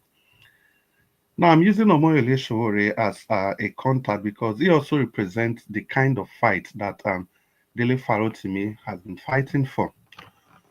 So, the system is there, and the leaders are supporting the system. Some followers are also supporting the system. Omoyele Sowore again, even while he was there, you had a lot of people on the streets. A lot of people on the streets. Some were saying, "I good for him. You know, too much self. Only when go they face government. So waiting, see, not good, they patient." Obviously, it wasn't the leaders that sent those kind of people to be making those kind of submission because it's completely uncalled for. I even know a lot of people queried him then. I go, why Nnamdi Kanu, how they two go meet, waiting they go talk for Dubai, United Arab Emirates. Are they not Nigerians? Don't they have the freedom of association any longer? Don't they? Of course they do. And we must all remember this. I've said it before, I'm going to say it again. That irrespective of whatever we do, irrespective of wherever we are, irrespective of how many passports we have, we must remember as long as you acquired those nationality, you will always remain a second class citizen in those nations. Even if you are not a second class citizen, but there is nothing like a nation that is yours. If I mean yours, I mean yours in every sense of responsibility. So in moving forward, when I was just coming and when I was just joining the broadcast, Patricia was making a very solid submission. And I think I'll just piggyback on that. Because the question, she was like, the question is not coming together. We can come together like most of us are saying, let's come together and fight. But after that, after the fight, after the battle has been won, then what happens again? Then the people in power will immediately remember that they are from the north, they are from the southeast, they are from the southwest, and they are from the south, and they are from the north central. Then, if the appointments are coming, it becomes a thing of my people. Nobody thinks about the national ethos any longer. It is that time they remember their old uncle, their nephews, their nieces, their friends that were never part of the struggle. They start dishing out appointments to those people at the detriment of the well-being of the general society. And sadly, most of these people that they dish out these appointments to are not even qualified in the first place. The only qualification they had is that they are brothers, sisters, or friends, relatives, well-wishers of these people in power. A good example, in 2014, the whole nation, literally speaking, came together to ensure that Goodluck Ebele Jonathan would never get the second term. And yes, he actually lost, and Buhari and his people came to power. Immediately they came to power, what happened? Buhari sectionalized everything. Initially, the fight was that we must rescue Nigeria from the PDP. We must rescue Nigeria from Goodluck Jonathan. When Nigeria literally was now rescued, it was time to move the nation forward. Then the Buhari-led administration remembered that it is time to wake the ghost, to resuscitate the ghost of his brothers, sisters, friends, and well-wishers. Look at all his appointments from A to Z. It now became a matter of the inner caucus. Let's round up in 2 minutes. So thank you. Okay, Mr. Nanjaro. So it now became a matter of the inner caucus of the of the CPC. Because let's not forget, the APC is the conglomerate of CPC, AD, ACN, and the other mushroom political parties. And the Buhari just shared the appointment only with the people of CPC and gave one or two to other political parties that joined in that alliance, not giving credence to the fact that they all came together to fight to rescue the nation. I just made that example because of the submission of Madam Patricia. Well, my time is up, ladies and gentlemen.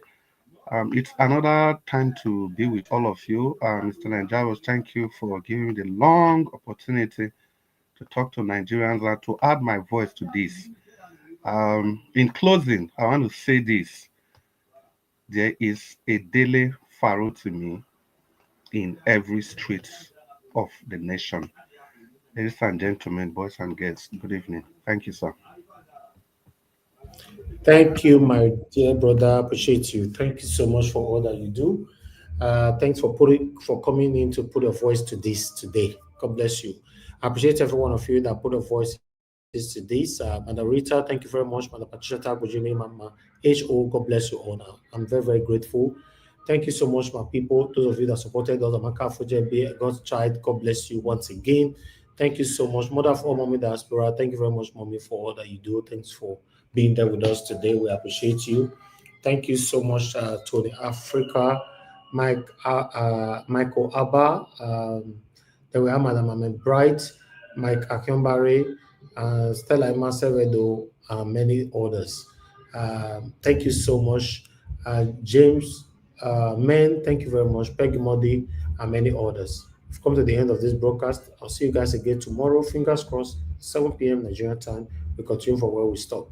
Happy New Year in advance, every one of you. Thank you so much. Now God bless you. Now, my people, we're gonna have a good night and bye for now.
come non è mai come o è suga